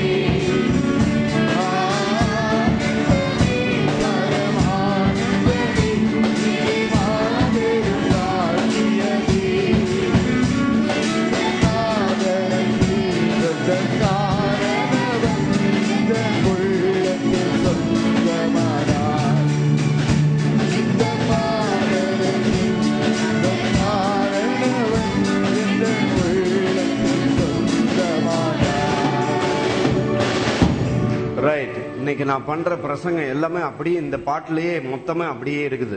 மறுபடியும் உபாகமம் 7:6 படிங்க. நீ உன் தேவனாகிய கர்த்தருக்கு பரிசுத்த ஜனம், பூமியிலுள்ள எல்லா ஜனங்களிலும் உன் தேவனாகிய கர்த்தர் உன்னை தமக்கு சொந்தமாயிருக்கும்படிக்கு. கவனிக்கிறீங்களா? இந்த பூமியில் இருக்கிற 6 கோடி ஜனத்துல உங்களை என்ன யார் தெரிந்து கொண்டது? யாரு? கர்த்தர் தெரிந்து கொண்டார். எதற்காக தெரிந்து கொண்டார்? அந்தகாரத்திலிருந்து ஆச்சரியமான ஒளிக்கு. அடுத்தது எதற்காக? பரிசுத்தமான ஜனம். சொல்லுங்க பிரதர், நீங்கள் நானும் யாரு? பரிசுத்தமான ஜனம். யார் நீங்க? பரிசுத்தமான ஜனம், தேவனால் தெரிந்து கொள்ளப்பட்ட பரிசுத்தரும் பிரியருமாய். நீங்கள் நானும் யாரு? தேவனால். கொலோசியர் 3:12 போட்டிருக்குது, தேவனால் தெரிந்து கொள்ளப்பட்ட பரிசுத்தரும் பெரியருமாய். அவர் உங்களை என்ன செய்தார்? தெரிந்து கொண்டார். எப்படி தெரிந்து கொண்டார் சொல்லி அதே பாட்டிலே அடுத்த சரணத்தில் இருக்குது. எல்லாரும் சேர்ந்து சத்தமா பாடுறீங்களா?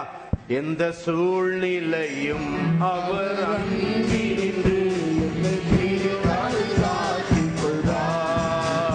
இந்த சூழ்நிலையும் அவர் அன்பினின்று காத்துக் கொள்ளார். தமனவர் அந்த பொறுப்பதனை அவர் வருவரை காத்துக் கொள்வேன். என்னை நம்பியவர் அந்த பொறுப்பதனை அவர் வருவரை காத்துக் கொள்வேன். ஆனந்தமே பரமானந்தமே இது மாபெரும் பாக்கியமே. ஆனந்தமே பரமானந்தமே இது மாபெரும் பாக்கியமே. இந்த மானவத்தின் சொந்தக்காரனவன் எந்தன் உள்ளத்தின் சொந்தமானார். இந்த மானவத்தின் சொந்தக்காரனவன் எந்தன் உள்ளத்தின் சொந்தமானார். அதாவது பழைய உடன்படிக்கையில உபாகமத்துல கர்த்தர் ஆபிரகாமை விருத்த சேதனம் என்னும் உடன்படிக்கையினாலே தெரிந்து கொண்டார். ஆனால் உங்களை என்னை தெரிந்து கொண்டது யாரு? இயேசு கிறிஸ்து என்பவர். அவர் இரத்தத்தினால் செய்த உடன்படிக்கையினால் கர்த்தர் நம்மை தெரிந்து கொண்டிருக்கிறார். அதை பத்தி எங்க போட்டிருக்குது? எபேசியர் 1:4 போட்டிருக்கு பாருங்க. அடுத்தது எபேசியர் 1:4 கவனிக்கிறீங்களா? தமக்கு முன்பாக நாம் அன்பில் பரிசுத்தம் உள்ளவர்களாகவும் குற்றமில்லாதவர்களுமாய் இருப்பதற்கு அவர் உலக தோற்றத்துக்கு முன்னே கிறிஸ்துவுக்குள் எப்ப தெரிந்து கொண்டார்? ஹலோ பிரதர் சிஸ்டர் கவனிங்க. கிறிஸ்துவுக்குள் நம்மை உங்களை என்ன எப்ப தெரிந்து கொண்டார்? அவர் உலக தோற்றத்திற்கு முன்னே கிறிஸ்துவுக்குள் நம்மை தெரிந்து கொண்டபடியே. எப்ப தெரிந்து கொண்டார்? உலக தோற்றத்திற்கு முன்னாலேயே உங்களை என்ன கர்த்தர் என்ன செய்தார்? You must know that you are chosen and selected by God. உலகத்துல எத்தனையோ பேர் இருக்கிறாங்க. உங்க பள்ளிக்கூடத்திலே நீங்க பார்த்திருப்பீங்களே, உங்க கூட இருக்கிற எல்லா பையங்களையும் கர்த்தர் தெரிந்து கொண்டாரா என்ன? இல்ல நீங்க வேலைக்கு போறீங்களா, உங்க கூட எல்லாரையும் தெரிந்து கொண்டாரா? எத்தனை பேர்? ஒருத்தர் 2 பேர், எங்கேயாவது 1-2 தான் நீங்க பாப்பீங்க. இயேசு கிறிஸ்துவை சொந்த ரட்சகராக ஏற்றுக்கொண்ட எல்லாருமே யாரால தெரிந்து கொள்ளப்பட்டவர்கள்? தேவனால். எப்படி தெரிந்து கொண்டார்? அவருக்கு முன்பாக நாம் அன்பில் பரிசுத்தம். அங்கதானே ஒரு புள்ளி வைக்கிறீங்க, அப்படி சொல்றீங்களா? நீ பரிசுத்தமா இல்ல, உன் சக்தினால பக்தினால நீ செய்யறதுனால செய்யாததுனால பரிசுத்தம் ஆகல. இத பத்தி இந்த மாஸ்டர் பத்திரிக்கையில ஏற்கனவே எழுதி இருக்கிறோம். என் பத்திரிக்கை கிடைக்கிறவங்களுக்கு ஏற்கனவே அதை பத்தி படிச்சிருப்பீங்க. நீங்க செய்கிறதுனாலும் செய்யாததுனாலும் பரிசுத்தம் வரல. இயேசு கிறிஸ்து உங்களை அந்தகாரத்திலிருந்து தெரிந்து கொண்டு விருத்த சேதனம் என்னும் உடன்படிக்கை கர்த்தர் உங்களிடத்துல பண்ணி இருக்கிறார். தெரியுமா? விருத்த சேதனம் என்பது சரீரத்துல ஒரு பகுதியை கட் பண்ணி விடுறது. அதே போல உங்க வாழ்விலும் என்னுடைய வாழ்விலும் விருத்த சேதனம் எப்படி பண்ணப்பட்டதுன்னு கொலோசியர் 2:11 படிங்க. தெரியலன்னா இன்னைக்கு தெரிஞ்சுக்கிடுங்க. கிறிஸ்துவை பற்றும் விருத்த சேதனத்தினாலே, கவனிக்கிறீங்களா, மாம்சத்திற்குரிய பாவ சரீரத்தை என்ன செய்து விட்டபடியால், எப்படி விருத்த சேதனத்துல ஒரு கட் பண்றாங்களோ அத போல உங்க வாழ்வில என் வாழ்வில என்ன கட்டாயி போச்சு? மாம்சத்திற்குரிய பாவ சரீரத்தை கர்த்தர் என்ன செய்து விட்டார்? களைந்து விட்டார். உங்க வாழ்வில் இருக்கிற பாவ சரீரத்துல பாவத்தை என்ன செய்து விட்டார்? களைந்து விட்டார். உங்க வாழ்க்கையில என்ன கிடையாது? பாவம். சும்மா பாவத்தை மட்டும் ஆண்டவர் நீக்கல, ரத்தம் சிந்தி என்ன செய்தார்? பாவம் என்கிற சுபாவத்தை கர்த்தர் எடுத்து போட்டார். எடுத்து போட்டு அங்க எங்க போட்டிருக்குது? 1 பேதுரு 1:4 போட்டிருக்கு. 2 பேதுரு 1:4. அவருடைய திவ்ய சுபாவத்தை உங்களுக்கு எனக்கு கர்த்தர் தந்திருக்கிறார். He has taken the nature of Adam and sin out of you and he has given you his own divine nature in your life. அதாவது அவருடைய திவ்ய சுபாவத்தை கர்த்தர் உங்களுக்கு எனக்கு தந்திருக்கிறார். எப்படி தந்தார் என்று அங்கே ரோமர் புஸ்தகம் 6ஆம் அதிகாரம் 8ஆம் வசனத்தை நான் என் முன்னால வச்சிருக்கிறேன். அங்க என்ன போட்டிருக்குது? அவருடைய மரணத்தின் சாயலில் நாம் இணைக்கப்பட்டு அவருடைய உயிர்த்தெழுதலின் சாயலிலும் நாம் என்ன செய்யப்பட்டிருக்கிறோம்? இணைக்கப்பட்டிருக்கிறோம். நீங்கள் நானும் யாரு? இயேசு கிறிஸ்துவின் உயிர்த்தெழுதலின் சாயலில் இணைக்கப்பட்டிருக்கிறோம். ஆகவே தேவனால் தெரிந்து கொள்ளப்பட்டவர்கள். நீங்கள் நானும் யாரால தெரிந்து கொள்ளப்பட்டவர்கள்? போன வாரம் பார்த்தோம், அதுக்கு முந்தின வாரம் நாம் தேவனால் பிறந்தவர்கள் என்று பார்த்தோம். இன்றைக்கு நாம் என்ன பார்க்கிறோம்? we are chosen and we are known by God. உலக தோற்றத்திற்கு முன்னாலேயே உங்களை என்ன யார் தெரிந்து கொண்டது? என்ன பிரதர் இமானுவேல், உங்களை தெரிந்து கொண்டது யாரு? நான் உங்களை பார்த்து கூப்பிட்டதுனால நீங்க இங்க வரல. ஒருவேளை யாரா பாஸ்டர் கூப்பிட்டு நீங்க வந்திருந்தாலும் உங்களை தெரிந்து கொண்டது யாரு? கிறிஸ்துவுக்குள் தேவன் உங்களை உலக தோற்றத்துக்கு முன்னே எப்படி தெரிந்து கொண்டார்? அவருக்கு முன்பாக நாம் குற்றமற்றவர்களும் மாசில்லாதவர்களுமாய் இருப்பதற்காக. உங்களை என்ன குற்றமில்லாம மாசில்லாத நம்ம மாத்தல, இயேசு நம்மை மாற்றிட்டார். ஆமென் சொல்லுங்க. கர்த்தர் என்ன செய்திருக்கிறார்? மாற்றி இருக்கிறார். ஹல்லேலூயா. இயேசு நம்மை மாற்றி இருக்கிறார். அதுக்கு நல்ல ஒரு பழைய பாட்டு ஒண்ணு உண்டு. 1 வாசிங்க. 2 இயேசுவே நேசித்தீரோ எம்மாத்திரம் மண்ணான நான், எம்மாத்திரம் மண்ணான இன்னும் நன்றியுடன் துதிப்பேன், இன்னும் நன்றியுடன் துதிப்பேன். என்னை பரிசுத்தனாக கொண்டு சகலத்தையும், என்னை பரிசுத்தனாக உம்மை கொண்டு சகலத்தையும் உருவாக்கிய நீர் முதற் பேரானீரோ, உருவாக்கிய நீர் முதற் பேரானீரோ, தந்தையோ பிரமனாரியோ. 1 வாசிங்க. எல்லாரும் சேர்ந்து பாடட்டும். கொஞ்சம் இறக்கி பாடுங்க. என்னை பரிசுத்தனாக்க உம்மை கொண்டு சகலத்தையும், என்னை பரிசுத்தனாக்க உம்மை கொண்டு சகலத்தையும் உருவாக்கிய நீர் முதற் பேரானீரோ, தந்தை நோக்கம் மனாதி என்றோ, உருவாக்கிய நீர் முதற் பேரானீரோ, நோக்கம் மனாதி என்றோ.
தோற்றத்துக்கு முன்பாகவே நாம் அவருக்கு முன்பாக அன்பில் பரிசுத்தம் உள்ளவர்களும் குற்றமில்லாதவர்களுமாய் இருப்பதற்காக பிதாவானவர் இயேசு கிறிஸ்து செய்த பரிபூர்ணமான கிரியை நிமித்தமாக உங்களை என்னையும் பிதாவானவர் பார்க்கும்போது பாவமுள்ளவர்களாக குற்றமுள்ளவர்களாக பார்க்க முடியாது. எப்படி பார்க்கிறாரு? அன்பில் பரிசுத்தம் உள்ளவர்களாகவும் குற்றம் இல்லாதவர்களாகவும் மாசற்றவர்களாகவும். பிதாவானவர் நீங்க என்ன செஞ்சீங்க செய்யலன்றத பார்க்கல, இயேசு கிறிஸ்து எவ்வளவு பரிபூர்ணமான கிரியை செய்திருக்கிறார் என்பதைத்தான் தெரிந்து கொள்ளப்பட்டவர்களிடத்திலே பார்க்கிறார். ஆகவேதான் நம்ம என்ன சொன்னோம்? உங்கள் சரீரமானது நீங்கள் தேவனாலே பெற்றும் 1 கொரிந்தியர் 6:19 எல்லாரும் எடுத்து படிங்க. எல்லாருக்கும் தெரியணும், நம்முடைய சரீரம் நமக்கு சொந்தம் இல்லை. யாருக்கு சொந்தம்? இயேசு கிறிஸ்துவுக்கு சொந்தம். ஏன்னா நீங்க எவ்வளவுக்கு அதிகமா வேத வசனத்தை கேட்கறீங்களோ, நடுவில் ஒரு தடவை மார்க் 4:24 படிக்க சொல்லிட்டு அப்படியே வேகமா வேற எங்கேயோ போயிட்டேனா. இப்ப படிங்க அதை. இல்ல, எபேசியர் 1:4 படிச்சுட்டு அங்க படிக்கலாம். 1 கொரிந்தியர் 6:19 படிக்க சொன்னா நான் சுத்தி சுத்தி வந்துட்டு இருக்கிறேன்னா. உங்கள் சரீரமானது நீங்கள் தேவனாலே பெற்றும் உங்களில் தங்கியும் இருக்கிற பரிசுத்த ஆவியினுடைய ஆலயமாய் இருக்கிறது என்றும் நீங்கள் படிக்கவில்லை. ஹலோ ஹலோ, இங்கேயே படிக்கலாம். உங்க வாழ்க்கையில எங்க போய் படிக்க போறீங்க? தயவு செய்து படிங்க. உங்களுக்காக தான் நான் இங்க படிச்சுக்கிட்டு இருக்கிறேன். எங்க ஒரே வசனத்தை 4வது தடவை படிக்கிறேன். எதுக்காக படிக்கிறேன்? நீங்க படிச்சாதான் உங்க தலையில ஏறும். உங்க இருதயத்துல எவ்வளவுக்கு ஏறுதோ அவ்வளவுதான் நீங்க ஆசீர்வதிக்கப்பட முடியும். கொஞ்சம் பைபிளை இங்கேயாவது படிங்க. வீட்டுல தான் படிக்கலாம், இங்கேயாவது பைபிளை கொண்டு வந்தவங்க திறந்து கொஞ்சம் படிங்க. உங்க சத்தமே காணுமே. உங்கள் சரீரமானது நீங்கள் தேவனாலே பெற்றும் உங்களில் தங்கியும் இருக்கிற பரிசுத்த ஆவியினுடைய ஆலயமாய் இருக்கிறது என்றும் நீங்கள் உங்களுடையவர்கள் அல்ல. கவனிக்கிறீங்களா? நீங்க யாருக்கு சொந்தம் கிடையாது. உங்களுக்கு சொந்தம் கிடையாது. நீங்க யாருக்கு சொந்தம்? நீங்கள் தேவனுக்கு. அதுக்கு அடுத்த வசனம் 20ஆம் வசனம் சொல்லுது, கிரயத்திற்கு கொல்லப்பட்டீர்களே, ஆகையால் தேவனுக்குடைய உங்கள் சரீரத்தினாலும் உங்கள் ஆவியினாலும் தேவனை என்ன செய்யுங்கள்? மகிமைப்படுத்துங்கள். உங்க சரீரத்தினால யாரை மகிமைப்படுத்தணும்? தேவனை மகிமைப்படுத்தணும்னு இங்க போட்டிருக்குது. படிச்சிட்டீங்களா? ரைட். இப்போ உங்க ஆசீர்வாதத்திற்குரிய வழியை நான் முதல்ல ஒரு வசனத்தை படிக்க சொல்லி நிறுத்திட்டேன்ல. இப்ப அந்த வசனத்தை படிங்க. மார்க் 4:24. பின்னும் அவர் அவர்களை நோக்கி, நீங்கள் கேட்கிறதை கவனியுங்கள். எந்த அளவினால் அளக்கிறீர்களோ அந்த அளவினால் உங்களுக்கு என்ன செய்யப்படும்? அளக்கப்படும். ஹல்லேலூயா. கேட்கிற உங்களுக்கு அதிகம் கொடுக்கப்படும். கவனிக்கிறீங்களா? அதுல என்ன சொல்லி இருக்குது? நீங்கள் கேட்கிறதை கவனிங்கள். அடுத்த பாதி என்னது? எந்த அளவினால் அளக்கிறீர்களோ அந்த அளவினால் தான் உங்களுக்கு அளக்கப்படும். அதனால நீ எப்படி நடந்துக்கிறியோ அப்படிதான் உன் வாழ்க்கை இருக்கும்ன்றது இல்ல. அதுல இயேசுவே சொன்ன வார்த்தை ரொம்ப கவனிங்க. இயேசு என்ன சொல்றாரு? நீ எந்த அளவுக்கு கேட்கிற சக்தி, எந்த அளவுக்கு உன் காதுல கேட்கிற திறமை இருக்குதோ அந்த அளவுக்கு தான் உனக்கு என்ன கிடைக்கும்? ஆசீர்வாதம் கிடைக்கும். கவனிக்கிறீங்களா? எதை கேட்கணும்? எதங்க கேட்கணும்? இந்த வேத வசனத்தை படிச்சு கேட்கக்கூடிய திறமை உங்களுக்கு வந்துருச்சுன்னா உங்க வாழ்க்கையின் ஆசீர்வாதத்துக்கு என்ன கிடையாது? எல்லையே கிடையாது. அவ்வளவாய் கர்த்தர் நம்மை ஆசீர்வதிக்கிறவர். ஏன்னா இத பத்தி நான் இன்னொரு நாள் பிரசங்கம் பண்றேன். அதனுடைய விளக்கம் என்னன்னுட்டு. லூக்கா 8:18 படிங்களேன்.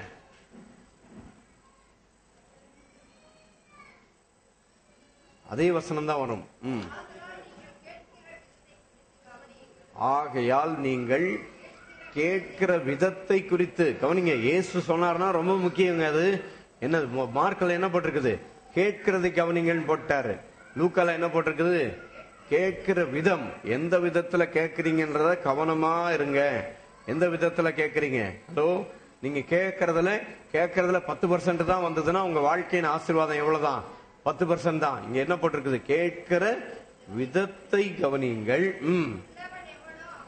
உள்ளவன் எவனோ, ஏற்கனவே கேட்டு கொஞ்சமாவது உள்ளத்துல இருந்தா அவனுக்கு என்ன கிடைக்கும்? அதிகம் கொடுக்கப்படும். இல்லாதவன் எவனோ தனக்கு உண்டென்று நினைக்கிறதும் அவனிடத்திலிருந்து என்ன செய்யப்படும்? இது எதை பத்தி சொல்லி இருக்குது? வேத வசனத்தை பத்தி சொல்லப்பட்டிருக்கிறது. எவ்வளவு தூரத்துக்கு உனக்கு வேத வசனம் உள்ள இருக்குதோ அவ்வளவு தூரத்துக்கு தான் உனக்கு என்ன உண்டாகும்? ஆசீர்வாதம் உண்டாகும். அதனாலதான் என்ன போட்டிருக்குது? நீங்கள் கேட்கிற விதத்தை குறித்து என்ன செய்யுங்கள்? கவனியுங்கள். இதே சம்பவத்தை எங்க போட்டிருக்குது? மத்தேயு சுவிசேஷம் 13லயும் போட்டிருக்கு பாருங்க. மத்தேயு 13 இத பத்தி ஆண்டவர் ரொம்ப, மத்தேயு 13:12 புதிய ஏற்பாடுல 20ஆம் பக்கம். பைபிள் வச்சிருக்கிறவங்க எல்லாரும் எடுத்துக்கிடுங்க. உள்ளவன் எவனோ அவனுக்கு கொடுக்கப்படும், பரிபூரணம் அடைவான். இல்லாதவன் எவனோ அவனிடத்திலிருந்து உள்ளதும் எடுத்துக் கொள்ளப்படும். இப்போ கவனிக்கிறீங்களா? அந்த வசனம் ரொம்ப முக்கியம். மத்தேயு 13:13 அவர்கள் கண்டும் காணாதவர்களாயும் கேட்டும் கேளாதவர்களாயும். இப்ப எதுக்காக பைபிளை எடுத்து படிக்க சொன்னேன்னு தெரியுதா? ஒரு சில ஆளுக்கு கண்ணு பார்த்தாலும் என்ன செய்யாது? தெரியாது. பார்த்தாலும் என்ன செய்யாது? கண்ணு தெரியாது. அடுத்தது கேட்டாலும் என்ன செய்யாது? கேட்டாலும் கேளாதவர்கள் போலவும் உணர்ந்து கொள்ளாதவர்கள் போலவும். எத்தனை பேர் வேத வசனத்தை கேட்டு, இங்க கோயில்ல வேத வசனத்தை கேட்டு உங்க வாழ்க்கையில நீங்க போகிற இடத்துல வருகிற இடத்துல எந்த வேலைக்கு போகிறனாலும் சரி, எங்க போனாலும் சரி, உங்களுக்கு எனக்கு என்ன தெரியணும்? நான் தேவனால் தெரிந்து கொள்ளப்பட்டவன். நீங்கள் நான் யாரு? போன வாரம் என்ன பார்த்தோம்? I am born of God. நான் தேவனால் உண்டாக்கப்பட்டவன், தேவனால் பிறந்திருக்கிறேன். தேவனால் பிறந்த எவனும் பாவம் செய்யான். ஏன் பாவம் செய்ய மாட்டான்? அவருடைய வசனம் அவனுக்குள் நிலைத்திருக்கிறது. அதனால தேவனால் பிறந்த எவனும் என்ன செய்ய மாட்டான்? பாவம் செய்ய மாட்டான். வசனம் தெரியலன்னா நீ கட்டாயம் பாவம் என்ன செய்வ? செய்யதான் செய்வ. பாவம் செய்யறது மட்டும் இல்ல, பாவத்தை குடிப்ப. நீ விளங்குதா? தேவனால் பிறந்தா நீ என்ன செய்ய மாட்ட? பாவம் செய்ய மாட்ட. ஏன்னா அவருடைய வசனம் என்ன செய்யணும்? நமக்குள்ளாக இருக்கும். அவருடைய வசனம் என்ன சொல்லுது? துன்மார்க்கருடைய ஆலோசனையின்படி நடவாமலும் பாவிகளுடைய வழியில் இல்லாமலும் பரியாசக்காரர். சங்கீதம் 1:1 படிக்கிறேன். ஏன்னா இப்ப இருக்கிற சந்ததிக்கு அது கூட தெரிய மாட்டேங்குது. இந்த பக்கத்துல இருக்கிற ஆளுங்க எல்லாம் சொல்லும் பாருங்க, எல்லாம் பழைய ஆளுங்க எல்லாம் சொல்லும், புது ஆளுங்களுக்கு அது கூட தெரிய மாட்டேங்குது. சங்கீதம் 1:1 எல்லாம் எடுத்துட்டீங்களா? பக்க நம்பர் என்னன்னு சொல்லுங்க. தெரியாதவங்க ஒரு சில ஆள் சும்மா பைபிளை திறந்து வச்சுட்டு உட்காந்துக்குவோம். என்னமோ அந்த 600 பழைய ஏற்பாடுல 671ஆம் பக்கம். இங்கேயே படிக்கலாம். உங்க வாழ்க்கையில வேற எங்க போய் படிக்கிறது நீங்க? அதனால தொடர்ந்து படிங்க பைபிளை. தேவாலயத்துக்கு வரும்போது என்ன கொண்டு வரணும்? பைபிள் கொண்டு வரணும், பேனா கொண்டு வரணும். அதை தவிர வீட்லயும் கொஞ்ச நேரம் என்ன செய்யணும்? நான் நிறைய பேர் வீட்டுக்கு போவேன், கவனிக்கிறீங்களா? வீட்டுக்கு போனேன்னா அங்க இருக்கிற பிள்ளைகளோ யாரா இருந்தாங்கன்னா கொஞ்சம் எடுத்து வாசின்னு சொல்லுவேன், வேணும்ட்டே வாசின்னு சொல்லுவேன். ஏன் தெரியுமா? இதை வாசிக்க தெரிஞ்சாதான் உன் வாழ்க்கையில என்ன செய்ய முடியும்? எல்லா பகுதிகளிலும் ஞானத்தினால அறிவினால என்ன செய்ய முடியும்? முன்னேற முடியும். இதை வாசித்து பழகலன்னா உங்க வாழ்க்கையில ஞானம் அறிவு எங்க கிடையாது. அவருக்குள் ஞானம் அறிவு என்ற பொக்கிஷம் யாருக்குள்ள இருக்கிறது? இவருக்குள். அவருக்குள்ளாக உங்களை எண்ணி தெரிந்து கொண்டார். ஆகவே அந்த ஆண்டவரை நாம் தெரிந்து கொள்ளும்படியாக படிக்கிறீங்களா? இப்போ 1:1 துன்மார்க்கனுடைய ஆலோசனையின்படி நடவாமலும் பாவிகளுடைய வழியில் இல்லாமலும் பரியாசக்காரர் உட்காரும் இடத்தில் உட்காராமலும் கர்த்தருடைய வேதத்தில் பிரியமாயிருந்து இரவும். என்னைக்கோ ஒரு நாள் ஞாயிற்றுக்கிழமை பாஸ்டர் சொன்ன அன்னைக்கு மட்டும் பைபிள் திறந்து இல்ல, எப்பெல்லாம் வேதத்தை படிக்கணுமா? இரவும் பகலும் அவருடைய வேதத்தில் தியானமாயிருக்கிற மனுஷன் பாக்கியவான். அந்த வேதத்தை இரவும் பகலும் தியானமா பண்ற மனுஷன் எப்படி இருப்பான்னு போட்டிருக்கு படிங்க. அவன் நீர்க்கால்களின் ஓரமாய் நடப்பட்டு தன் காலத்தில் தன் கனியை தந்து இலையுதிராதிருக்கிற மரத்தை போல் இருப்பான். அவன் செய்வதெல்லாம் பொய்க்குமா வாய்க்குமா? வேதத்தை இரவும் பகலும் தியானிக்கிறவர்கள் கொஞ்சம் வேதத்தை திறந்து என்ன செய்யுங்க? படிக்கணும். படிக்கிறீங்களா இல்லையா? எப்படி படிக்கணும் வேதத்தை? ஆதி ஆகமத்திலிருந்து தொடர்ந்து அப்படியே. பைபிள்ல ஒரு கயிறு ஒண்ணு இருக்கும், ஒரு நடுவில் ஒரு கயிறு ஒண்ணு வச்சிருப்பாங்க. இருக்குதா இந்த பைபிள்ல? தெரியல. இருக்கு பாருங்க கயிறு. இத போல நிறைய பைபிள்ல, எல்லா பைபிள்லயும் ஒரு கயிறு வச்சிருப்பாங்க. எதுக்கு? பைபிளை கட்டி வைக்கிறதுக்கு இல்ல, நீங்க எங்க படிச்சு நிறுத்துறீங்கன்ற அடையாளத்தை பார்த்துக்கிறதுக்காக. ஆதி ஆகமத்திலிருந்து படிச்சுட்டு வந்தீங்கன்னா இப்ப எதுல படிச்சு நிறுத்துனீங்கன்ற அடையாளத்தை பார்க்கறதுக்காக என்ன செஞ்சிருக்கிறாங்க? ஒரு கயிறு ஒண்ண வச்சிருக்கிறாங்க. இந்த கயிறு எடுத்து வீட்டுல கொண்டு போய் கட்டி தொங்க விட்டுறாதீங்க.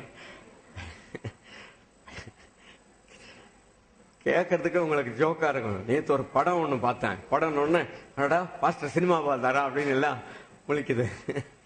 நேத்து ஒரு படம் ஒண்ணு பார்த்தேன். என்ன படம் பார்த்தேன்? நிறைய ஏணி போட்டிருக்குது. கவனிக்கிறீங்களா? நிறைய ஏணி ஒரு இடத்துல ஒரு 25-30 ஏணி கிட்ட இருக்குது. ஒரு ஆள் உயரமா மேல ஏறுறதுக்கு என்ன செய்யறது தெரியுமா? அந்த 25 ஏணியை ஒண்ணு மேல ஒண்ண வச்சு மேல வச்சுட்டு அதுல எட்டி ஏறுறதுக்கு பாக்குறாரு. ஏணியை வச்சு எப்படி ஏறணும்? ஒரே ஏணியை வச்சு என்ன செஞ்சிடலாம்? மேல போயிடலாமா இல்லையா?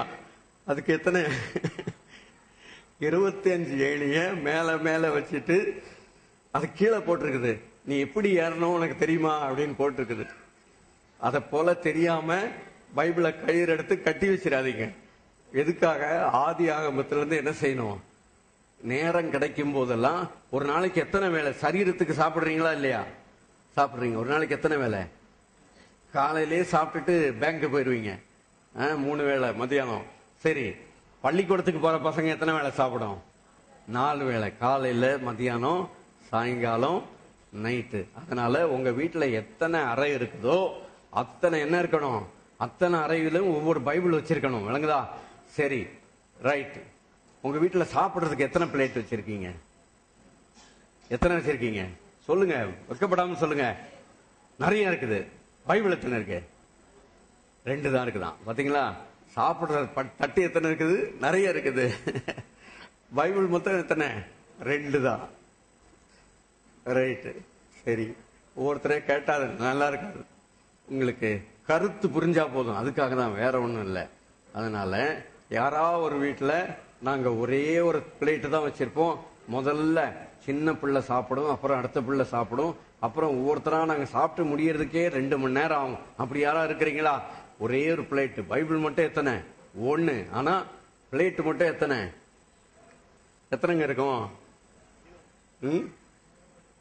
நிறைய. நான் எத்தனை பிளேட் வச்சிருக்கேன் தெரியுமா? 100க்கு மேல பிளேட் வச்சிருக்கேன் தெரியுமா? அதே போல பைபிளும் நிறைய வச்சிருக்கேன். ஒரு பைபிள் 2 பைபிள் இல்ல. அதை வேற வீட்டுக்கு வர்றாள்லாம் பயங்கர அந்த பைபிள் மேல கண்ணோட்டம். என்ன கண்ணோட்டம்? நான் இந்த ஒரு சில ஆள் வரும்போதே என்ன சொல்ல தெரியுமா? பாஸ்டர், நான் இந்த பைபிளுக்காக தான் இவ்வளவு நாள் காத்து இருந்தேனா. யார் இந்த ஊழியக்காரர் வர்றது, வீட்டுக்கு வர்றதுக்கு இவங்க கண்ணில் கூட படவே கூடாதுன்னு நினைக்கிறேன். ஒண்ணுமே வாசல்ல வந்து கொஞ்சம் கண்ணில் பட்டாலே இந்த பைபிளுக்காக தான் நான் காத்திருந்தேன்னுட்டு வந்துட்டு அங்க வந்து நம்ம வீட்டுக்கு வந்து ரீல் சுத்தம். இவங்க கண்ணில் படுறதுக்கே எங்க பைபிளையும் கூட என்ன செய்யக்கூடாது, வைக்க கூடாதுன்னு நினைக்கிறேன். ஒரு ஆள் வந்தாரு, கவனிங்க. கார்பரேஷன் ஆளு, வரி வாங்குறவர் வந்தாரு. அந்த ஆளு ஒரு கிறிஸ்டியன். அந்த ஆள் என்ன செய்ய மாட்டாரு?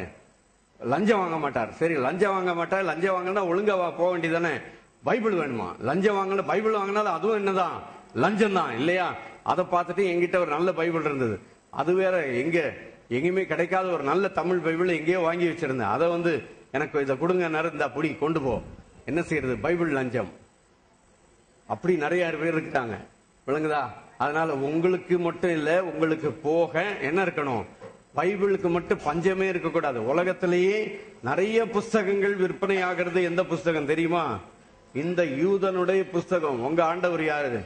யூதருடைய தேவன் உங்களை அவரை போலயே நம்மையும் விருத்த சேதனம் உள்ளவர்களாய் மாற்றி அவருடைய பிள்ளைகளாக அவரை போலவே அவருக்கு சொந்தமாக கர்த்தர் நம்ம என்ன செய்தார்? தெரிந்து கொண்டார். மறுபடியும் அந்த படிச்சிடலாமா? உபாகமம் 7:6 படிங்க. நீ உன் தேவனாகிய கர்த்தருக்கு பரிசுத்த ஜனம், பூச்சக்கரத்தில் உள்ள எல்லா ஜனங்களிலும் உன் தேவனாகிய கர்த்தர் உன்னை தமக்கு சொந்தமாய் இருக்கும்படிக்கு தெரிந்து கொண்டார். ரைட். இப்ப மத்தேயு 13ஆம் அதிகாரத்துல இந்த கேட்கறத பத்தி சொல்லிதான் இப்ப பைபிளை பத்தி சொன்னேன். 13ஆம் அதிகாரம் எடுத்துக்கிட்டுங்க எல்லாரும். 13ஆம் அதிகாரத்துல 2ஆம் பக்கம் எடுத்துங்க. 20ஆம் வசனத்துல இருந்து நான் சொல்ற வசனத்தெல்லாம் அப்படி கையில ஹைலைட்டர் வச்சிருந்தா ஹைலைட் பண்ணிக்கிடுங்க. என்னது? 12ஆம் வசனத்துல உள்ளவன் எவனோ அவனுக்கு என்ன செய்யப்படும்? கொடுக்கப்படும். பரிபூர்ணம் அடைவான். இல்லாதவன் எவனோ அவனிடத்தில் உள்ளதும் எடுத்துக்கொள்ளப்படும். அடுத்தது 13ஆம் வசனத்துல கண்டும் காணாதவர்களாகவும் கேட்டும் உணராதவர்களாகவும் இருக்கிறபடியால் நான் உவமைகளாக இவர்களுடனே பேசுகிறேன். கவனிக்கிறீங்களா? உவமைகள் வேற, உதாரணம் வேற. கவனிங்க. உவமைகள் வேற, உதாரணம் வேற. பைபிள்ல உவமைகள்னா என்னது? நிறைய உவமைகள்லாம் இயேசு சொன்னார். ஓமைகளை புரிந்து கொள்ள எந்த பிரசங்கியாரையும் சரி, எந்த மனுஷனாலையும் ஓமையை பிரசங்கம் பண்ணாங்கன்னா அவங்க சொந்த கதையை தான் சொல்லுவாங்க. ஏன்னா இயேசு கிறிஸ்து சொன்ன ஓமைகளுக்கு இந்த வேத புஸ்தகத்துல ஜோடு கிடையாது. ஜோடு இருக்கிறது ஈஸியா எடுத்து பிரசங்கம் பண்ணிடலாம். இந்த மத்தேயு 13ஆம் அதிகாரத்துல ஓமையாக ஆண்டவர் சொன்னார். எதுக்காக ஓமையை சொன்னார் தெரியுமா? இவங்க கண்ணுல பார்த்தாலும் என்ன செய்யல, நான் தான் இவர்களுடைய ராஜா என்று, மேசியா என்று என்ன செய்யல, பிலாத்து கிட்ட சொல்றான் பாருங்க, எங்களுக்கு ராஜா வேண்டாம், ராயன் தான் வேணும் அப்படின்னு. ராஜா வேணும்னு சொல்லியிருந்தாங்கன்னா அன்னைக்கே இயேசு கிறிஸ்து இந்த பூமியில டென்ட் அடிச்சு இன்னைக்கு உங்களுக்கு எனக்கு இருக்கிற எந்த பிரச்சனையுமே இல்லாம போயிருக்கும். என்ன சொன்னாங்க தெரியுமா? எங்களுக்கு என்ன வேண்டாம், இந்த ராஜா எங்களுக்கு வேண்டாம், யாரு வேணும், ராயன் வேணும்னு. அவன் சொன்னது பொய். எந்த யூதனாவது நாங்க ரோம் அரசாங்கத்துக்கு கீழே இருக்கிற ராயன் தான் வேணும்னு சொல்லுவானா? ஆனா வேணும்ட்டு என்ன சொன்னா, இந்த இயேசுவை தள்ளி எங்களுக்கு ராஜா வேண்டாம், யார் வேணும், ராயன் தான் வேண்டும் என்று அன்றைக்கு இருக்கிற யூத ஜனங்கள் சொன்னாங்க. அதனால யூத ஜனங்க சொன்னாங்கன்னு அவங்க பொல்லாதவங்க நினைச்சிடாதீங்க. அவர்கள் இருந்ததுனாலதான் இன்னைக்கு சுவிசேஷம் உங்களுக்கு எனக்கு என்ன செஞ்சது, கிடைத்தது. அங்கே இப்ப மத்தேயு 13ல கேட்டும் கேளாதவர்கள் எடுத்துட்டீங்களா? அடுத்தது 15ஆம் வசனத்துல என்ன போட்டிருக்கு தெரியுமா? காதால் மந்தமாய் கேட்டு. காதுல எப்படி கேட்கணுமா? ஹலோ, காதுல எப்படி கேட்கணும்? மந்தமா கேட்கணுமா? எப்படி கேட்கணும்? அவங்க கேட்டாங்களா? எப்படி? காதால் மந்தமா கேட்டதுனாலதான் இவங்க கிட்ட என்ன சொல்றேன், ஊமையால் பேசுகிறேன் என்றார். அதனால ஊமை வேற, உதாரணம் வேற. உதாரணம்னா என்ன தெரியுமா? என்னன்னு சொல்றேன் கவனிங்க. உதாரணம்னா ஆண்டவர் என்ன சொன்னார்? கற்பாறையின் மேல் கட்டினவன், மணலின் மேல் கட்டினவன், இதெல்லாம் என்னது? உதாரணம், ஈஸியா புரிஞ்சுக்கலாம். ஆனா இந்த ஊமையில என்ன செய்ய முடியாது, புரிந்து கொள்ள முடியாது. நீங்க மத்தேயு 13ஆம் அதிகாரத்தை வேணா படிச்சு பாருங்க. அதுல இருக்க ஊமைக்கு வேற ஜோடி கிடையாது வேதத்திலே. காதால் மந்தமாய் கேட்டு. அடுத்தது 18ஆம் வசனத்துல, ஆகையால் விதைக்கிறவனை பற்றிய ஓமையை கேளுங்கள். அங்க போட்டிருக்கு பாருங்க 17ஆம் வசனத்துல, அநேக தீர்க்கதரிசிகள் நீதிமான்கள் நீங்கள் காண்கிறவைகளை காணவும் நீங்கள் கேட்கிறவைகளை கேட்கவும் விரும்பியும் காணாமலும் கேளாமலும் போனார்கள் என்று மெய்யாகவே உங்களுக்கு சொல்லுகிறேன், ஊமை கேளுங்கள். அடுத்தது 19ல, கேட்டும் உணராதிருக்கும் போது. பிசாசு எப்ப வருவானா? வசனத்தை கேட்டு உணராதிருக்கும் போது. என்கிட்ட ஒரு சிலர் கேட்பாங்க, நல்லா தானே பைபிளை கோயிலுக்கு தூக்கிட்டு போகுது, இந்த அம்மா மேல எப்படி பிசாசு வந்துச்சுன்னு கேட்பாங்க. ஏன் பிசாசு வருது? இந்த பதில் இருக்கு. என்ன போட்டிருக்குது? கேட்டும் என்ன செய்யறது இல்ல, உணராதிருக்கும் போது யார் வருவா? பொல்லாங்கன், சாத்தான் எப்ப வருவான்? நிறைய பேர் கோயிலுக்கு இந்த பைபிளை தூக்கிட்டு போவோம் ஒரு சில ஆளு. ஆனா அந்த ஆளுக்குள்ள என்ன போயிடுது? பிசாசு போயிடுது. ஏன் பிசாசு போகுது? வசனத்தை கேட்டு என்ன செய்யறது இல்ல, வசனத்தை கேட்கறதே இல்ல. கையில பைபிளை தான் கோயிலுக்கு கொண்டு போகுமே தவிர அந்த வேத வசனம் எங்க இல்ல. கையில பைபிள், ஆனா உள்ளத்துல என்ன இல்ல, வேத வசனம் இல்ல. கேட்டு உணராதிருக்கும் போது. ஏன் கிறிஸ்தவ மேல பிசாசு வருது? புரியுதா உங்களுக்கு?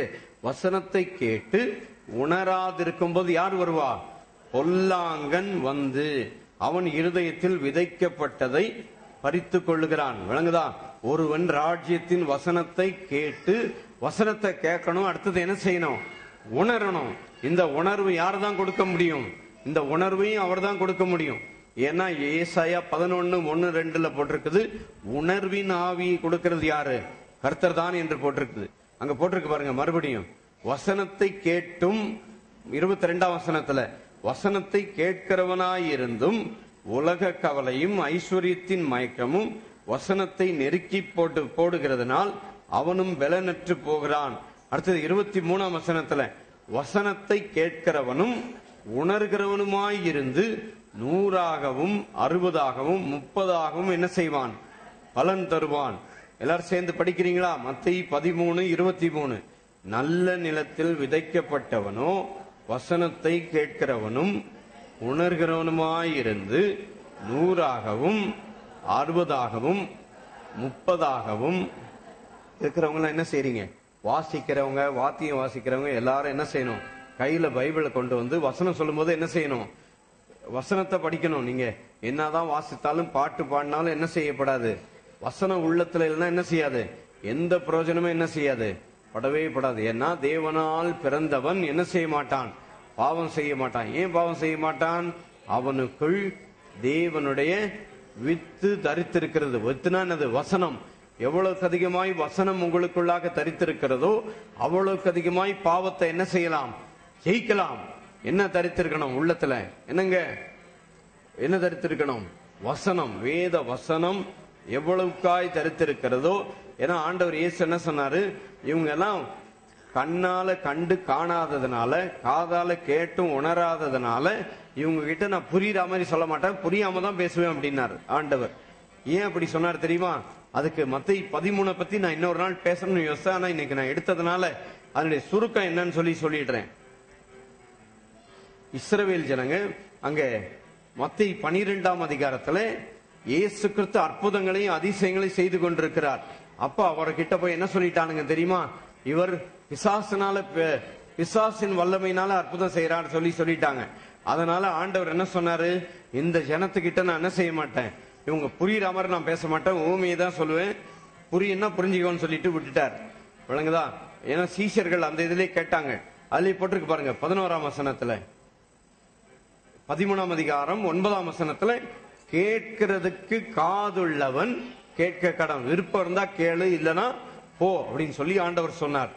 சொல்லிட்டு அத சொன்னார் பாருங்க 11ஆம் வசனத்துல, அவர்களுக்கு அவர் பிரதித்திரமாக பரலோக ராஜ்யத்தின் ரகசியங்களை அறியும்படிக்கு உங்களுக்கு அருளப்பட்டது, அவர்களுக்கோ என்ன செய்யப்படவில்லை?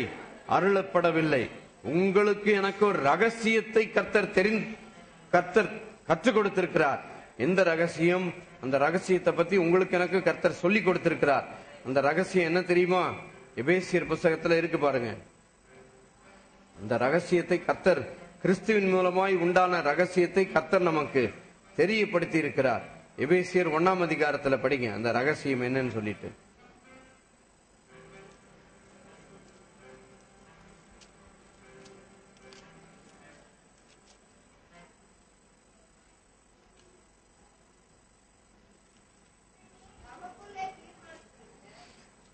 அந்த வசனம் தான், தமக்குள்ளே தீர்மானித்திருக்கிற தம்முடைய தயவுள்ள சித்தத்தின் ரகசியத்தை எங்களுக்கு அறிவித்தார். உங்களுக்கு எனக்கும் அவருடைய ரகசியத்தை அறிவித்தார். எந்த வசனம் அது? 10:1-10. தமக்குள்ளே தீர்மானித்திருந்த தம்முடைய தயவுள்ள சித்தத்தின் ரகசியத்தை எங்களுக்கு என்ன செய்தார்? அறிவித்தார். இந்த ரகசியம் கவனிக்கிறீங்களா? இந்த ரகசியம் எப்படி? 3ஆம் அதிகாரத்துல 6ஆம் வசனத்துல போட்டிருக்கு பாருங்க. இந்த ரகசியம் இப்பொழுது அவருடைய பரிசுத்த அப்போஸ்தலருக்கும் தீர்க்கதரிசிகளுக்கும் ஆவியானவராலே வெளிப்படுத்தப்பட்டிருக்கிறது போல முற்காலங்களில் மனுபுத்திரருக்கு என்ன செய்யப்படவில்லை. அதாவது எந்த தீர்க்கதரிசிக்கோ பழைய ஏற்பாடுல இருக்கிற எந்த பரிசுத்தவானுக்கோ உங்களுக்கு எனக்கு இருக்கிற இந்த ரகசியம் என்ன ரகசியம்? பிதாவானவர் தம்முடைய குமாரனை அனுப்பி நீங்களும் நானும் அவருக்கு சொந்தமான ஜனங்களாக தெரிந்து கொள்ளப்பட்டு அவருடைய சுதந்திரராக நாம் மாற்றப்பட வேண்டும் என்ற ரகசியம் யாருக்கு மட்டும்தான் தெரியப்பட்டது? இந்த வேத புஸ்தகத்துல பவுல் அப்போஸ்தலன் ஒருத்தனுக்கு மட்டும்தான் கர்த்தர் அதை வெளிப்படுத்தினார். தெரியுமா உங்களுக்கு? அதனால இந்த வேத புஸ்தகத்துல யாருக்கு தெரியாது? அவர் கூட இருந்த பேதுருவுக்கு கூட என்ன தெரியாது? இந்த ரகசியம் என்னன்னு தெரியாது. பேதுரு கிட்ட போய் கொஞ்சம் இயேசுவை பத்தி சொல்லுப்பா. ஆமா, அவர் அற்புதம் செஞ்சாரு, மீன் வாயிலிருந்து வெள்ளிப்பணம் எடுத்தேன், அவ்வளவுதான் சொல்ல தெரியுமே தருவேன். அவர் பிதாவுடைய குமாரன், நமக்காக அடிக்கப்பட்ட ஆட்டுக்குட்டின்றது யாருக்கு தெரியாது? யோவான் ஒருத்தனுக்கு தான் தெரிஞ்சது. ஏன் யோவானுக்கு தெரிஞ்சது? இந்த யோவான் பவுல் அப்போஸ்தலன் பிரசங்கம் பண்ணும்போது கூட அசிஸ்டண்டா கொஞ்ச நாள் சுத்திக்கிட்டு இருந்தார். அதனால யோவானுக்கு மட்டும் கொஞ்சம் தெரிஞ்சது. பேதுருக்கு என்ன செய்யாது? இந்த புது உடன்படிக்கை பற்றியோ இந்த பரிசுத்தவான்களுக்கு இருக்கிற இந்த ரகசியத்தை பற்றியோ யாருக்கு தெரியாது? யாருக்கு தெரியாது? பேதுருக்கு தெரியாது, பிலிப்புக்கு தெரியாது, பர்தலமேயுக்கு தெரியாது, அவருடைய சீஷர்கள் யாருக்குமே தெரியாது. இன்னைக்கு இருக்கிற நிறைய பிரசங்கிமாருக்கும் என்ன செய்யல? அந்த ரகசியம் தெரியாததுனால இன்னும் யாரை பத்தி பிரசங்கம் பண்ணிட்டு இருக்கிறாங்க? மோசேயை பத்தி பிரசங்கம் பண்ணிட்டு இருக்கிறாங்க. அதனால ஆனால் உங்களை இன்னைக்கு கர்த்தர் என்ன செய்தார்? தெரிந்து கொண்டார். எதற்காக தெரிந்து கொண்டார்? இப்போ யோவான் 15:16 படிங்க.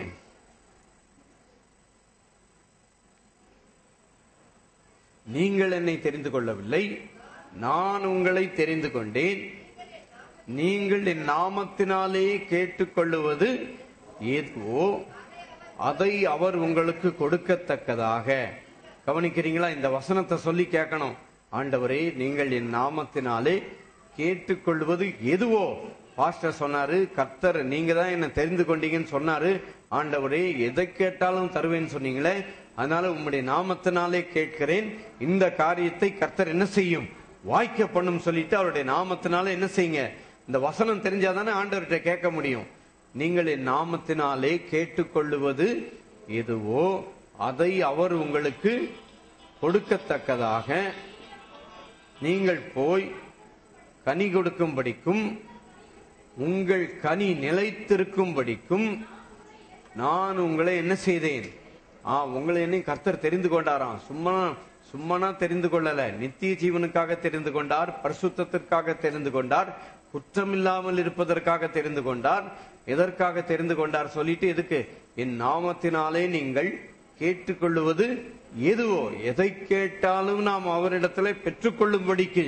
ஹல்லேலூயா. அவர்கிட்ட கேட்டா எதை கேட்கணும், கேட்டா போய் சல்லித்தனமா, ஆண்டவரே எனக்கு ஒரு சின்ன இடம் வேணும், சின்ன ஒரு வீடு வேணும், இப்படிலாம் கேட்காதீங்க. ஆண்டவருக்கு எத்தனை பூமி சொந்தம், எத்தனை நட்சத்திரங்க இருக்குது, நட்சத்திரத்தை என்ன முடியுமா, நட்சத்திரத்தை என்ன முடியுமா, ஹலோ என்ன முடியுமா,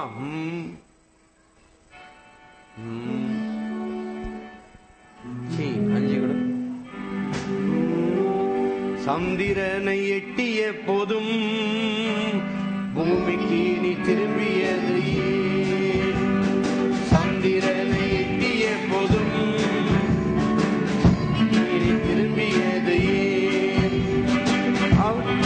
முடியுமா, உன்னால் அடக்க முடியுமா, உன்னால் அடக்க முடியுமா. பாருங்கள், இத்தனை பெரிய உலகம். இந்த பாட்டு புத்தகத்துல ஆரம்பம் இத்தனை பெரிய உலகம் ஆரம்பிக்கும் பாருங்க. எடுங்க அத, இந்த பாட்டை எல்லாரும் சேர்ந்து பாடலாமா. இத்தனை பெரிய உலகம் படைத்திட்டது யார், இத்தனை பெரிய உலகம் இதனை படைத்திட்டது யார். இயற்கையாக முடியுமா, இயற்கையாக முடியுமா, இயற்கையாக முடியுமா இந்த படைப்பு, இயற்கையாக முடியுமா, இயற்கையாக முடியுமா, இயற்கையாக முடியுமா இந்த படைப்பு. சூரியன் சந்திரன் நட்சத்திரம் எத்தனை ஆச்சரியம், சூரியன் சந்திரன் நட்சத்திரம் எத்தனை ஆச்சரியம். சந்திரனை எட்டிய போதும் பூமிக்கு நீ திரும்பியது, சந்திரனை எட்டிய போதும் திரும்பியது. உன்னுடைய வாழ்க்கையை சந்திரனில் தொடங்கிட உன்னால் இன்று முடியுமா, முயன்று பாருங்கள். உன்னுடைய வாழ்க்கையை சந்திரனில் தொடங்கிட உன்னால் இன்று முடியுமா. சந்திரன் நட்சத்திரம் எத்தனை ஆச்சரியம்,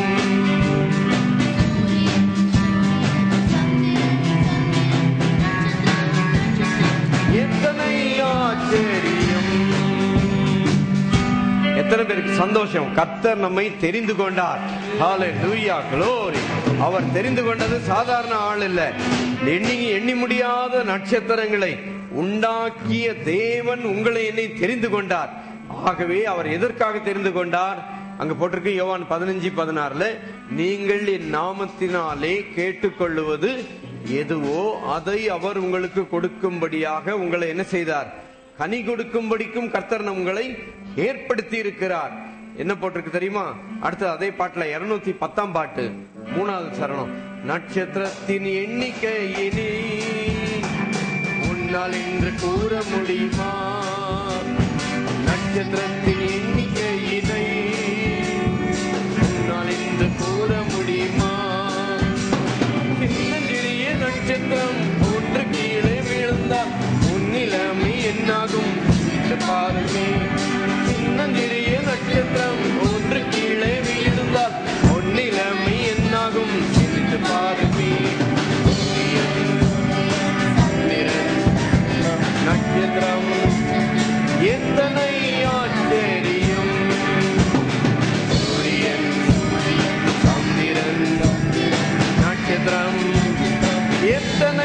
ஆச்சரியம். இத்தனை பெரிய உலகம் இதனை படைத்திட்டது யார்? இத்தனை பெரிய உலகம் இதனை படைச்சிட்டது யாரு? உங்க சொந்தக்காரர் தான் படைச்சாரு. ஆமீன். யாருங்க படைச்சது? உங்களுக்கு எனக்கும் சொந்தக்காரன் சொல்லி பைபிள்ல போட்டிருக்குது. ஆமீன்.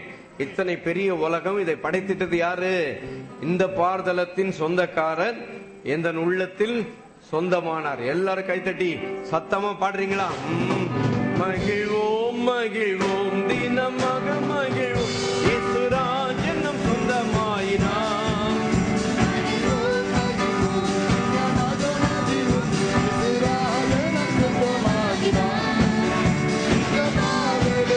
சொந்தக்காரன் அவர் இந்த உள்ளத்தில் சொந்தமானார். இந்த பாடலத்தின் சொந்தக்காரன் அவர் இந்த உள்ளத்தில் சொந்தமானார். ஆனந்தமே பரமானந்தமே இது மாபெரும் பாக்கியமே. ஆனந்தமே பரமானந்தமே மாபெரும் பாக்கியமே. இந்த மாபெரும் சத்தமே, இவங்க பாடுற சத்தமே கேட்கலையே. ஜனங்க பாடுற சத்தம் கேட்கணும். என்ன வாசிக்கிறீங்க? ரொம்ப ஹையா இருக்கு. ஜியா என்ன வாசிக்கிறீங்க? ஜி இல்ல, 2 வாசிங்க, சரியா இருக்கும். மகிழ்வோம் மகிழ்வோம் தினமாக மகிழ்வோம், இயேசுராஜ் என்னும் சொந்தமாயினார்.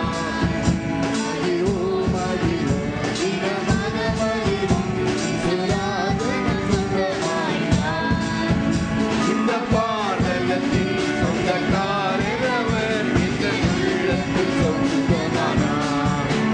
இந்த பாடலத்தின் சொந்தக்காரர் அவர் இந்த உள்ளத்தில் சொந்தமானார். ஆனந்தமே பரமானந்தமே இது மாபெரும் பாக்கியமே. ஆனந்தமே பரமானந்தமே இது மாபெரும் பாக்கியமே. இந்த பாடலத்தில் சொந்தக்காரர் அவர் இந்த உள்ளத்தில். எல்லாரும் சேர்ந்து கைத்தட்டி பாடுங்க. இந்த பாடலத்தில் சொந்தக்காரர் அவர் இந்த உள்ளத்தில் சொந்தமானார். இந்த பாடலத்தில் சொந்த கைத்தட்டி பாடுங்க. இந்த உள்ளத்தில் சொந்தமானார்.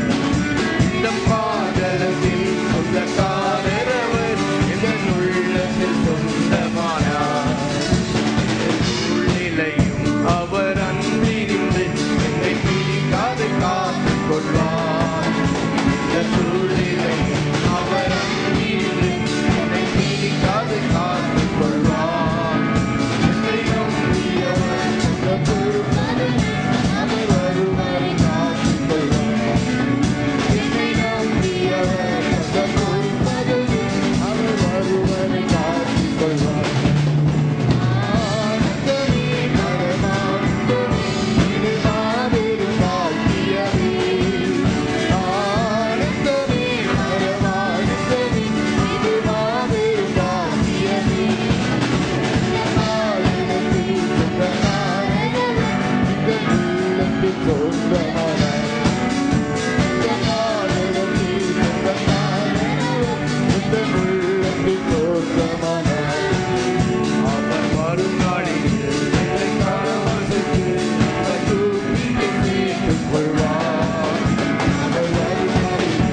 தெரிந்து கொண்டவர், நமக்கு சொந்தமான தேவன்.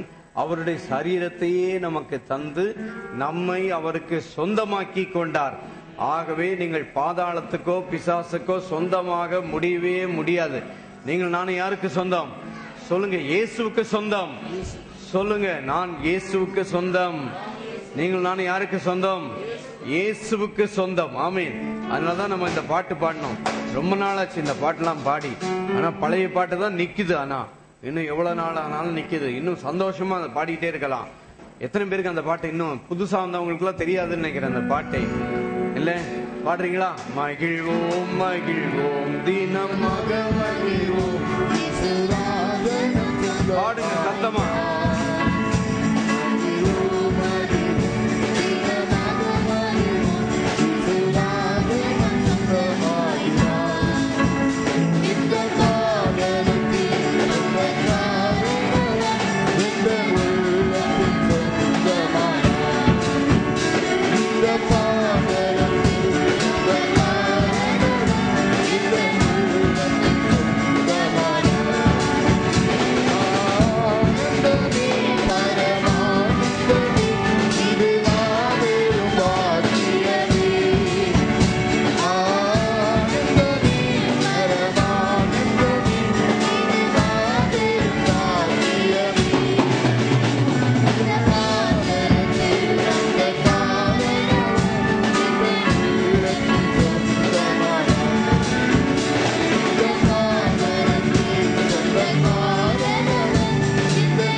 கவனிங்க, ரொம்ப ரொம்ப முக்கியம்.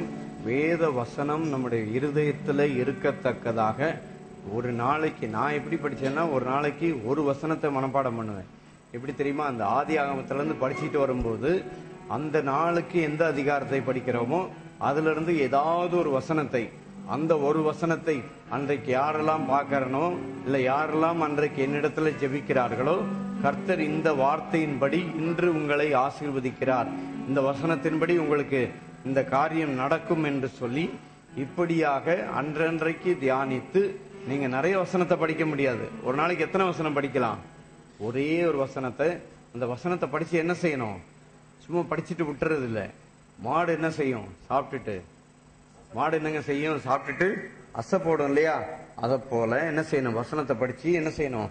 வசனத்தை படிச்சு அசை போடணும். அந்த வசனத்தை மனசுக்குள்ள சொல்லிக்கிட்டே இருக்கணும். முன்னால எப்பவோ படிச்ச வசனம் எனக்கு ஞாபகம் இருக்கு.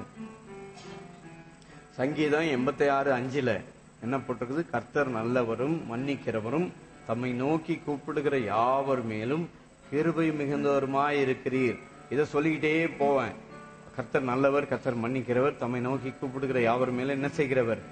கிருபை மிகுந்தவருமாய் இருக்கிறீர். அப்படி சும்மா உதாரணத்துக்கு ஒரு வசனத்தை சொன்னேன். அதே போல எந்த வசனமும் தெரியலன்னா 23ஆம் சங்கீதத்தையாவது எடுத்து அதுல இருந்து ஒரு வசனத்தை படிச்சு, ஒரு நாளைக்கு எத்தனை வசனம்? எப்பெல்லாம் நேரம் கிடைக்குதோ அப்பெல்லாம் என்ன செய்யுங்க? பாக்கெட்ல ஒரு சின்ன ஒரு நியூ டெஸ்டமெண்ட்டை வச்சு நேரம் கிடைக்கும் போதெல்லாம் சும்மா என்ன செய்யணும்? எடுத்து நீங்க வாசிக்கும் போது நீங்க என்ன படிக்கிறீங்க? ஜீவன் உள்ளவரையே நாம் படிக்கிறோம், ஜீவனானவரை நாம் படிக்கிறோம். அந்த ஜீவன் நமக்குள்ளாக இருக்கிறபடியால் எவ்வளவுக்கு அதிகமாய் அந்த ஜீவனை நாம் அறிந்து கொள்ளுகிறோமோ 1 பேதுரு 1 பார்க்கிறோம். 1ஆம் அதிகாரம் 2ஆம் வசனத்துல, நம்முடைய தேவனையும் கர்த்தராகிய இயேசு கிறிஸ்துவை அறிகிற அறிவினாலே உங்களுக்கு கிருபையும் சமாதானமும் பெருக கடவது. கிருபையும் சமாதானமும் எப்படி பெருகும்? தேவனை அறிகிற அறிவினால. எவ்வளவுக்கு அதிகமாய் ஆண்டவரை அறிகிறோமோ அவ்வளவுக்கு அதிகமாக இலவசமாக கிருபைகள், சமாதானங்கள், நிறைய காரியங்கள் செய்கிறதை நம்முடைய வாழ்விலே நாம் பெற்றுக்கொள்ளலாம். அப்படிப்பட்ட மகிமையான பாக்கியத்தை கர்த்தர் தரும்படிக்கு ஜீவ அப்பமாகி அவருடைய சரீரத்தையே நமக்கு தந்திருக்கிறார். ஜீவ அப்பமாகிய சரீரத்தை புசிக்கிறவர்கள், சரீரத்துக்கு சாப்பிடுறதுக்கு தட்டு வச்சிருக்கிறோம், பிளேட் வச்சிருக்கிறோம், சாப்பிடுறோம். நம்முடைய ஆவிக்குரிய போஷாக்கு எங்க கிடைக்கும்? எந்த டெலிவிஷன்ல எந்த பிரசங்கத்தை பார்த்தாலும் கிடைக்காது. ஏன் கிடைக்காது? யாரும் யார பிரசங்கம் பண்ணல, இயேசுவை பிரசங்கம் பண்ணல.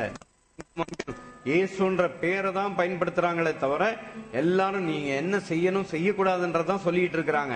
அதனால முக்கியமா உங்களுக்கு நல்லா படிக்கணும், வேதத்துல நீங்க வளரணும் அப்படின்னா எதை படிக்கலாம்? யோவான் சுவிசேஷத்தை படிச்சீங்கன்னா அவருடைய ஜீவனை பற்றி அதிகமாய் சொல்லப்பட்டிருக்கும். இன்னும் நிறைய உங்களுக்கு ஏத்த கதைகள், காதல் கதைகள், யுத்தங்கள், எப்படி ஜெயிக்கலாம், வாழ்க்கையில எப்படி முன்னுக்கு வரலாம், இதெல்லாம் எங்க இருக்குது தெரியுமா? எல்லாம் உடனே பாக்குறாங்க, இதே நடக்குது, என்ன சொல்றாருன்னுட்டு. இந்த கதைலாம் எங்க இருக்கு தெரியுமா? காதல் கதை படிக்கணுமா? இருக்குது, படிங்க. எங்க? ஆதியாகம புஸ்தகத்துல இருக்குது. ஆதியாகம புஸ்தகத்துல யாக்கோபுன்னு ஒருத்தன், ஒரு பொண்ணு மேல அவனுக்கு அன்பு வந்துச்சு. அதனால என்ன செஞ்ச தெரியுமா? அந்த பொண்ணுக்கு, அந்த காலத்துல பொண்ணுக்கு அந்த பொண்ணை கல்யாணம் பண்றதுக்கு இவன் என்ன செய்யணும்? வேலை செஞ்சு இவன் காசு கொடுக்கணும். அதனால இவன் என்ன செஞ்சான் தெரியுமா? 7 வருஷம் ஒரு பொண்ணுக்காக வேலை செஞ்சான். அந்த பொண்ணுக்காக வேலை செஞ்சு பொண்ணுக்கு அப்பா என்ன பண்ணிட்டாரு? இவன் எந்த பொண்ணை நேசிச்சானோ அந்த பொண்ணை கொடுக்காம அந்த பொண்ணுடைய அக்காவை கொடுத்துட்டாரு. உடனே அந்த பொண்ணுக்கு அப்பா என்ன சொன்னாரு? நான் உனக்கு என்ன செய்யறேன், நீ விரும்பின பொண்ணையும் உனக்கு தர்றேன், நீ என்ன பண்ணு, இன்னொரு 7 வருஷம் என் கூட என்ன செய்ய, வேலை செய்ய அப்படின்னு. அதனால நான் சொல்லி நீங்க இன்னும் கதை கேட்டுட்டு உட்கார்ந்து இருக்க வேண்டாம். அதெல்லாம் எங்க இருக்குது? ஆதி ஆகமத்துல என்ன இருக்குது? காதல் கதைகள்லாம் இருக்குது. கொஞ்சம் எடுத்து படிங்க. ஆதி ஆகமம் 1ஆம் அதிகாரத்துல இருந்து படிச்சுட்டு வாங்க. ரொம்ப இன்ட்ரெஸ்டிங்கா இருக்கும். 50 அதிகாரம் இருக்குது. ரொம்ப இன்ட்ரெஸ்டா நீங்க படிக்கலாம். அது மட்டும் இல்ல, நிறைய இருக்குது. ஆசீர்வாதம் எப்படி வரும், அடுத்தது என்ன, காதல் கதை மட்டும் இல்ல, எப்படி இந்த சினிமால பாக்குற இன்னைக்கு இல்லாத காரியம்லாம் சினிமாலாம் நடக்குது.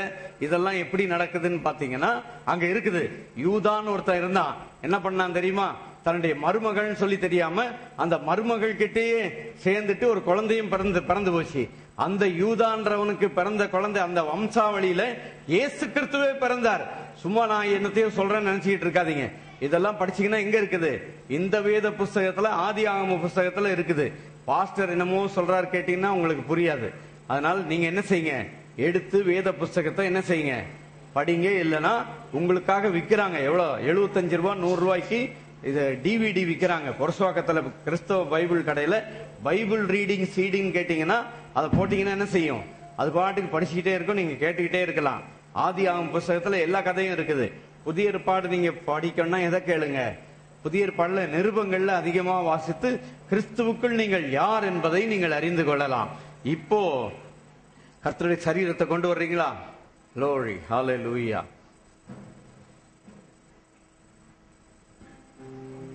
ஆண்டவரே, எங்களுக்காக பிற்கப்பட்ட கொடுக்கப்பட்ட நம்முடைய விலையேற பெற்ற சரீரத்திற்காய் நன்றி. ஹalleluya. ஸ்தோத்திரம் ராஜா. ஹalleluya. Thank you, thank you, thank you Lord Jesus. ஆண்டவரே, எங்களுக்காக நீர் உம்முடைய சரீரத்தையே எங்களுக்கு தந்து எங்களை தெரிந்து கொண்டு எங்களை ராஜாக்களாக, ஆசாரியர்களாக, பரிசுத்தமாக, பிழையற்றவர்களாக எங்களை நீர் மாற்றினதற்காய் உமக்கு நன்றி செலுத்துகிறோம். ஆண்டவரே, எங்களுக்காக நொறுக்கப்பட்ட உம்முடைய சரீரத்தினால் கிடைத்த விலையேற பெற்ற பாக்கியத்திற்காய் நன்றி செலுத்துகிறோம். எல்லாரும் எழுந்து நின்று கர்த்தருடைய சரீரத்தை நாம் பெற்றுக்கொள்வோம். Thank you Lord Jesus. Hallelujah.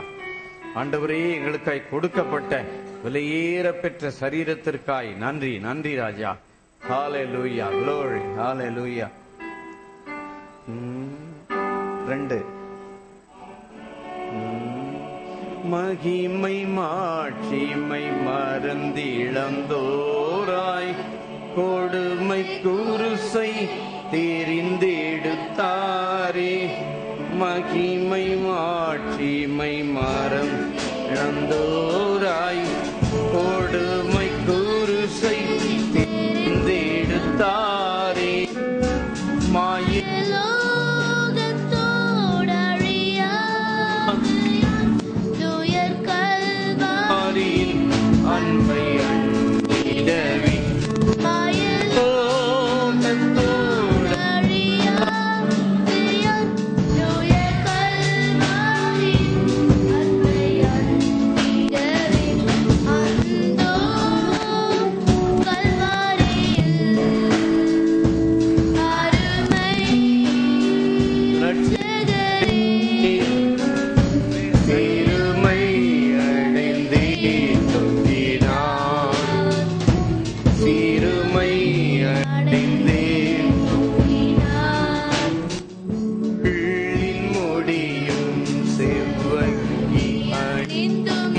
நமக்காக பிற்கப்பட்ட வெளியேற பெற்ற சரீரத்திற்காய் ஸ்தோத்திரம்.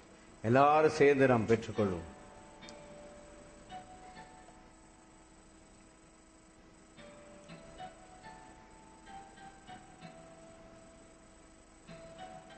அவர்கள் போஜனம் பண்ணின பின்பு அந்தபடியே பாத்திரத்தை எடுத்து, இது உங்களுக்காக சிந்தப்படுகிற என்னுடைய புது உடன்படிக்கையின் ரத்தமாய் இருக்கிறது என்றார். ஆண்டவரே, எங்களுக்காக சிந்தப்பட்ட உம்முடைய வெளியேற பெற்ற உம்முடைய ரத்தத்திற்காய் உமக்கு நன்றி செலுத்துகிறோம். Thank you, thank you. எல்லாரும் அவருடைய ரத்தத்துக்கு நன்றி சொல்லி நாம் பெற்றுக்கொள்வோம். Thank you Lord Jesus. Hallelujah, glory. Oh, the blood of Jesus. Oh, the blood of Jesus. Oh, the blood of Jesus. He washes white as snow. He washes white as snow. He washes white as snow. He washes white as snow. Oh, இயேசுவின் இரத்தம். Oh, இயேசுவின் இரத்தம். Oh, இயேசுவின் இரத்தம்.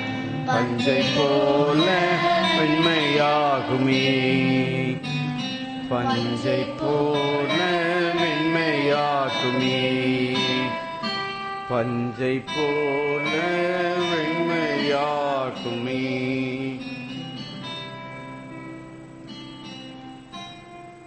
ஒவ்வொரு வேத வசனமும் அவருடைய உணவாக, அவருடைய ஜீவனை கொடுக்கிற வார்த்தைகளாக, இந்த வார்த்தைகளை புசிக்கிற பாக்கியத்தை கர்த்தர் நமக்கு தருவாராக. அவர் நம்மை தெரிந்து கொண்டு அவருக்குள்ளாக இருக்கிற எல்லா ரகசியங்கள், அந்த பொக்கிஷங்களை நாம் அறிந்து கொள்ளும்படிக்கு தேவாதி தேவன் இந்த வேத புஸ்தகத்தை நமக்கு பொக்கிஷமாக கர்த்தர் தந்திருக்கிறார். விலையேற பெற்ற ஆண்டவர், ஹல்லேலூயா, நமக்காக இந்த வேத எழுத்துக்களை தந்து அவரே நம்மை தெரிந்து கொண்டு நித்திய ஜீவனை தந்து, அவர் சொன்னார், இந்த பாத்திரத்தில் பானம் பண்ணும் பொழுதெல்லாம் கர்த்தர் வரும் அளவும் அவருடைய மரணத்தை தெரிவிக்கிறீர்கள். இந்த பாத்திரத்தில் பானம் பண்ணுகிறவன் என்னிலே நிலைத்திருக்கிறான், நானும் அவனிலே நிலைத்திருக்கிறேன், அவனை நான் கடைசி நாளில் எழுப்புவேன் என்றார். ஹல்லேலூயா. எல்லாரும் ஓ இயேசுவின் இரத்தம். ஓ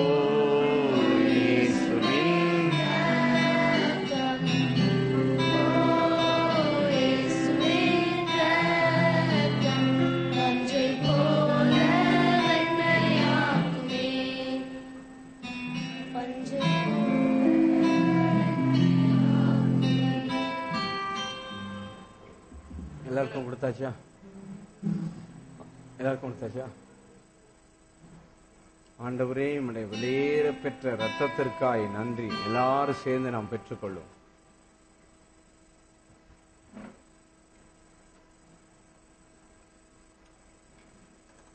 ஜெபம்.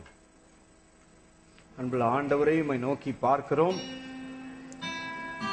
ஆபிரகாம், ஈசாக்கு, யாக்கோபை தெரிந்து கொண்ட ஆண்டவர் எங்களையும் தெரிந்து கொண்டபடியால் உமக்கு நன்றி.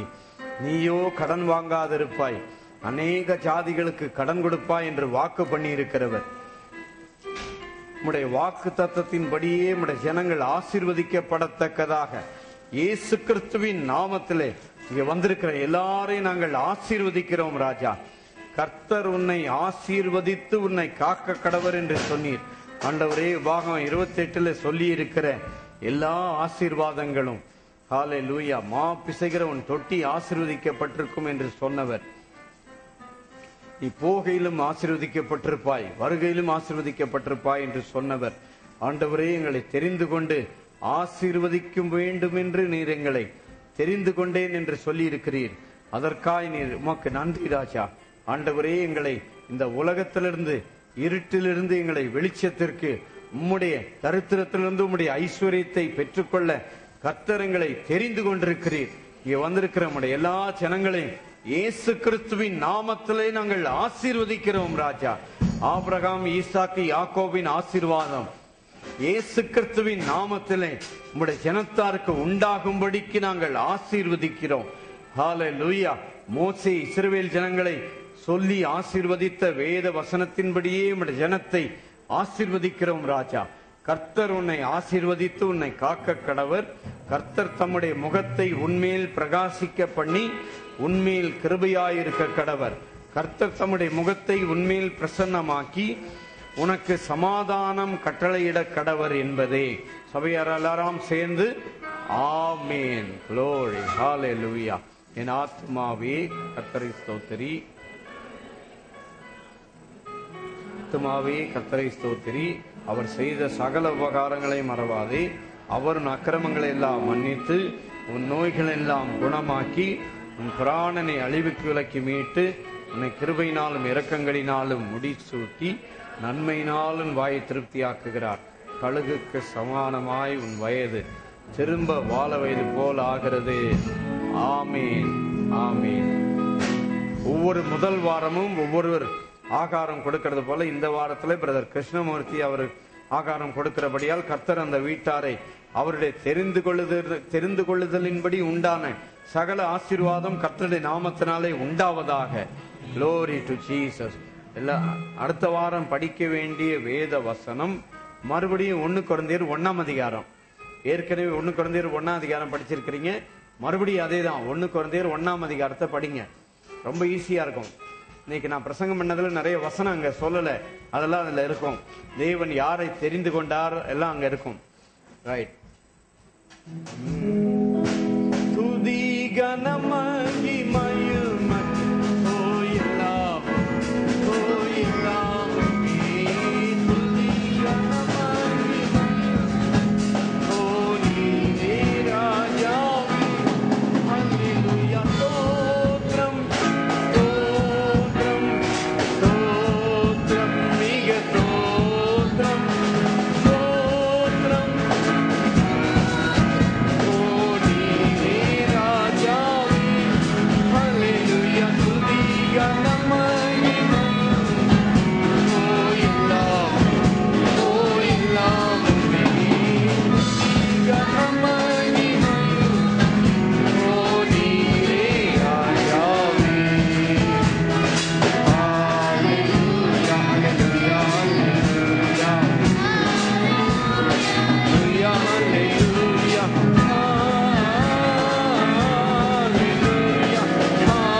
இன்னைக்கு மாலையில இங்க ஆராதனை 6:30 மணிக்கு உண்டு.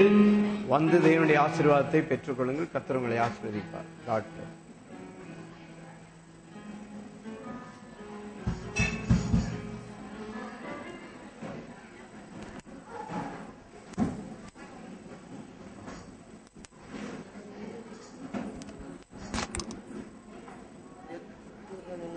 அப்படியே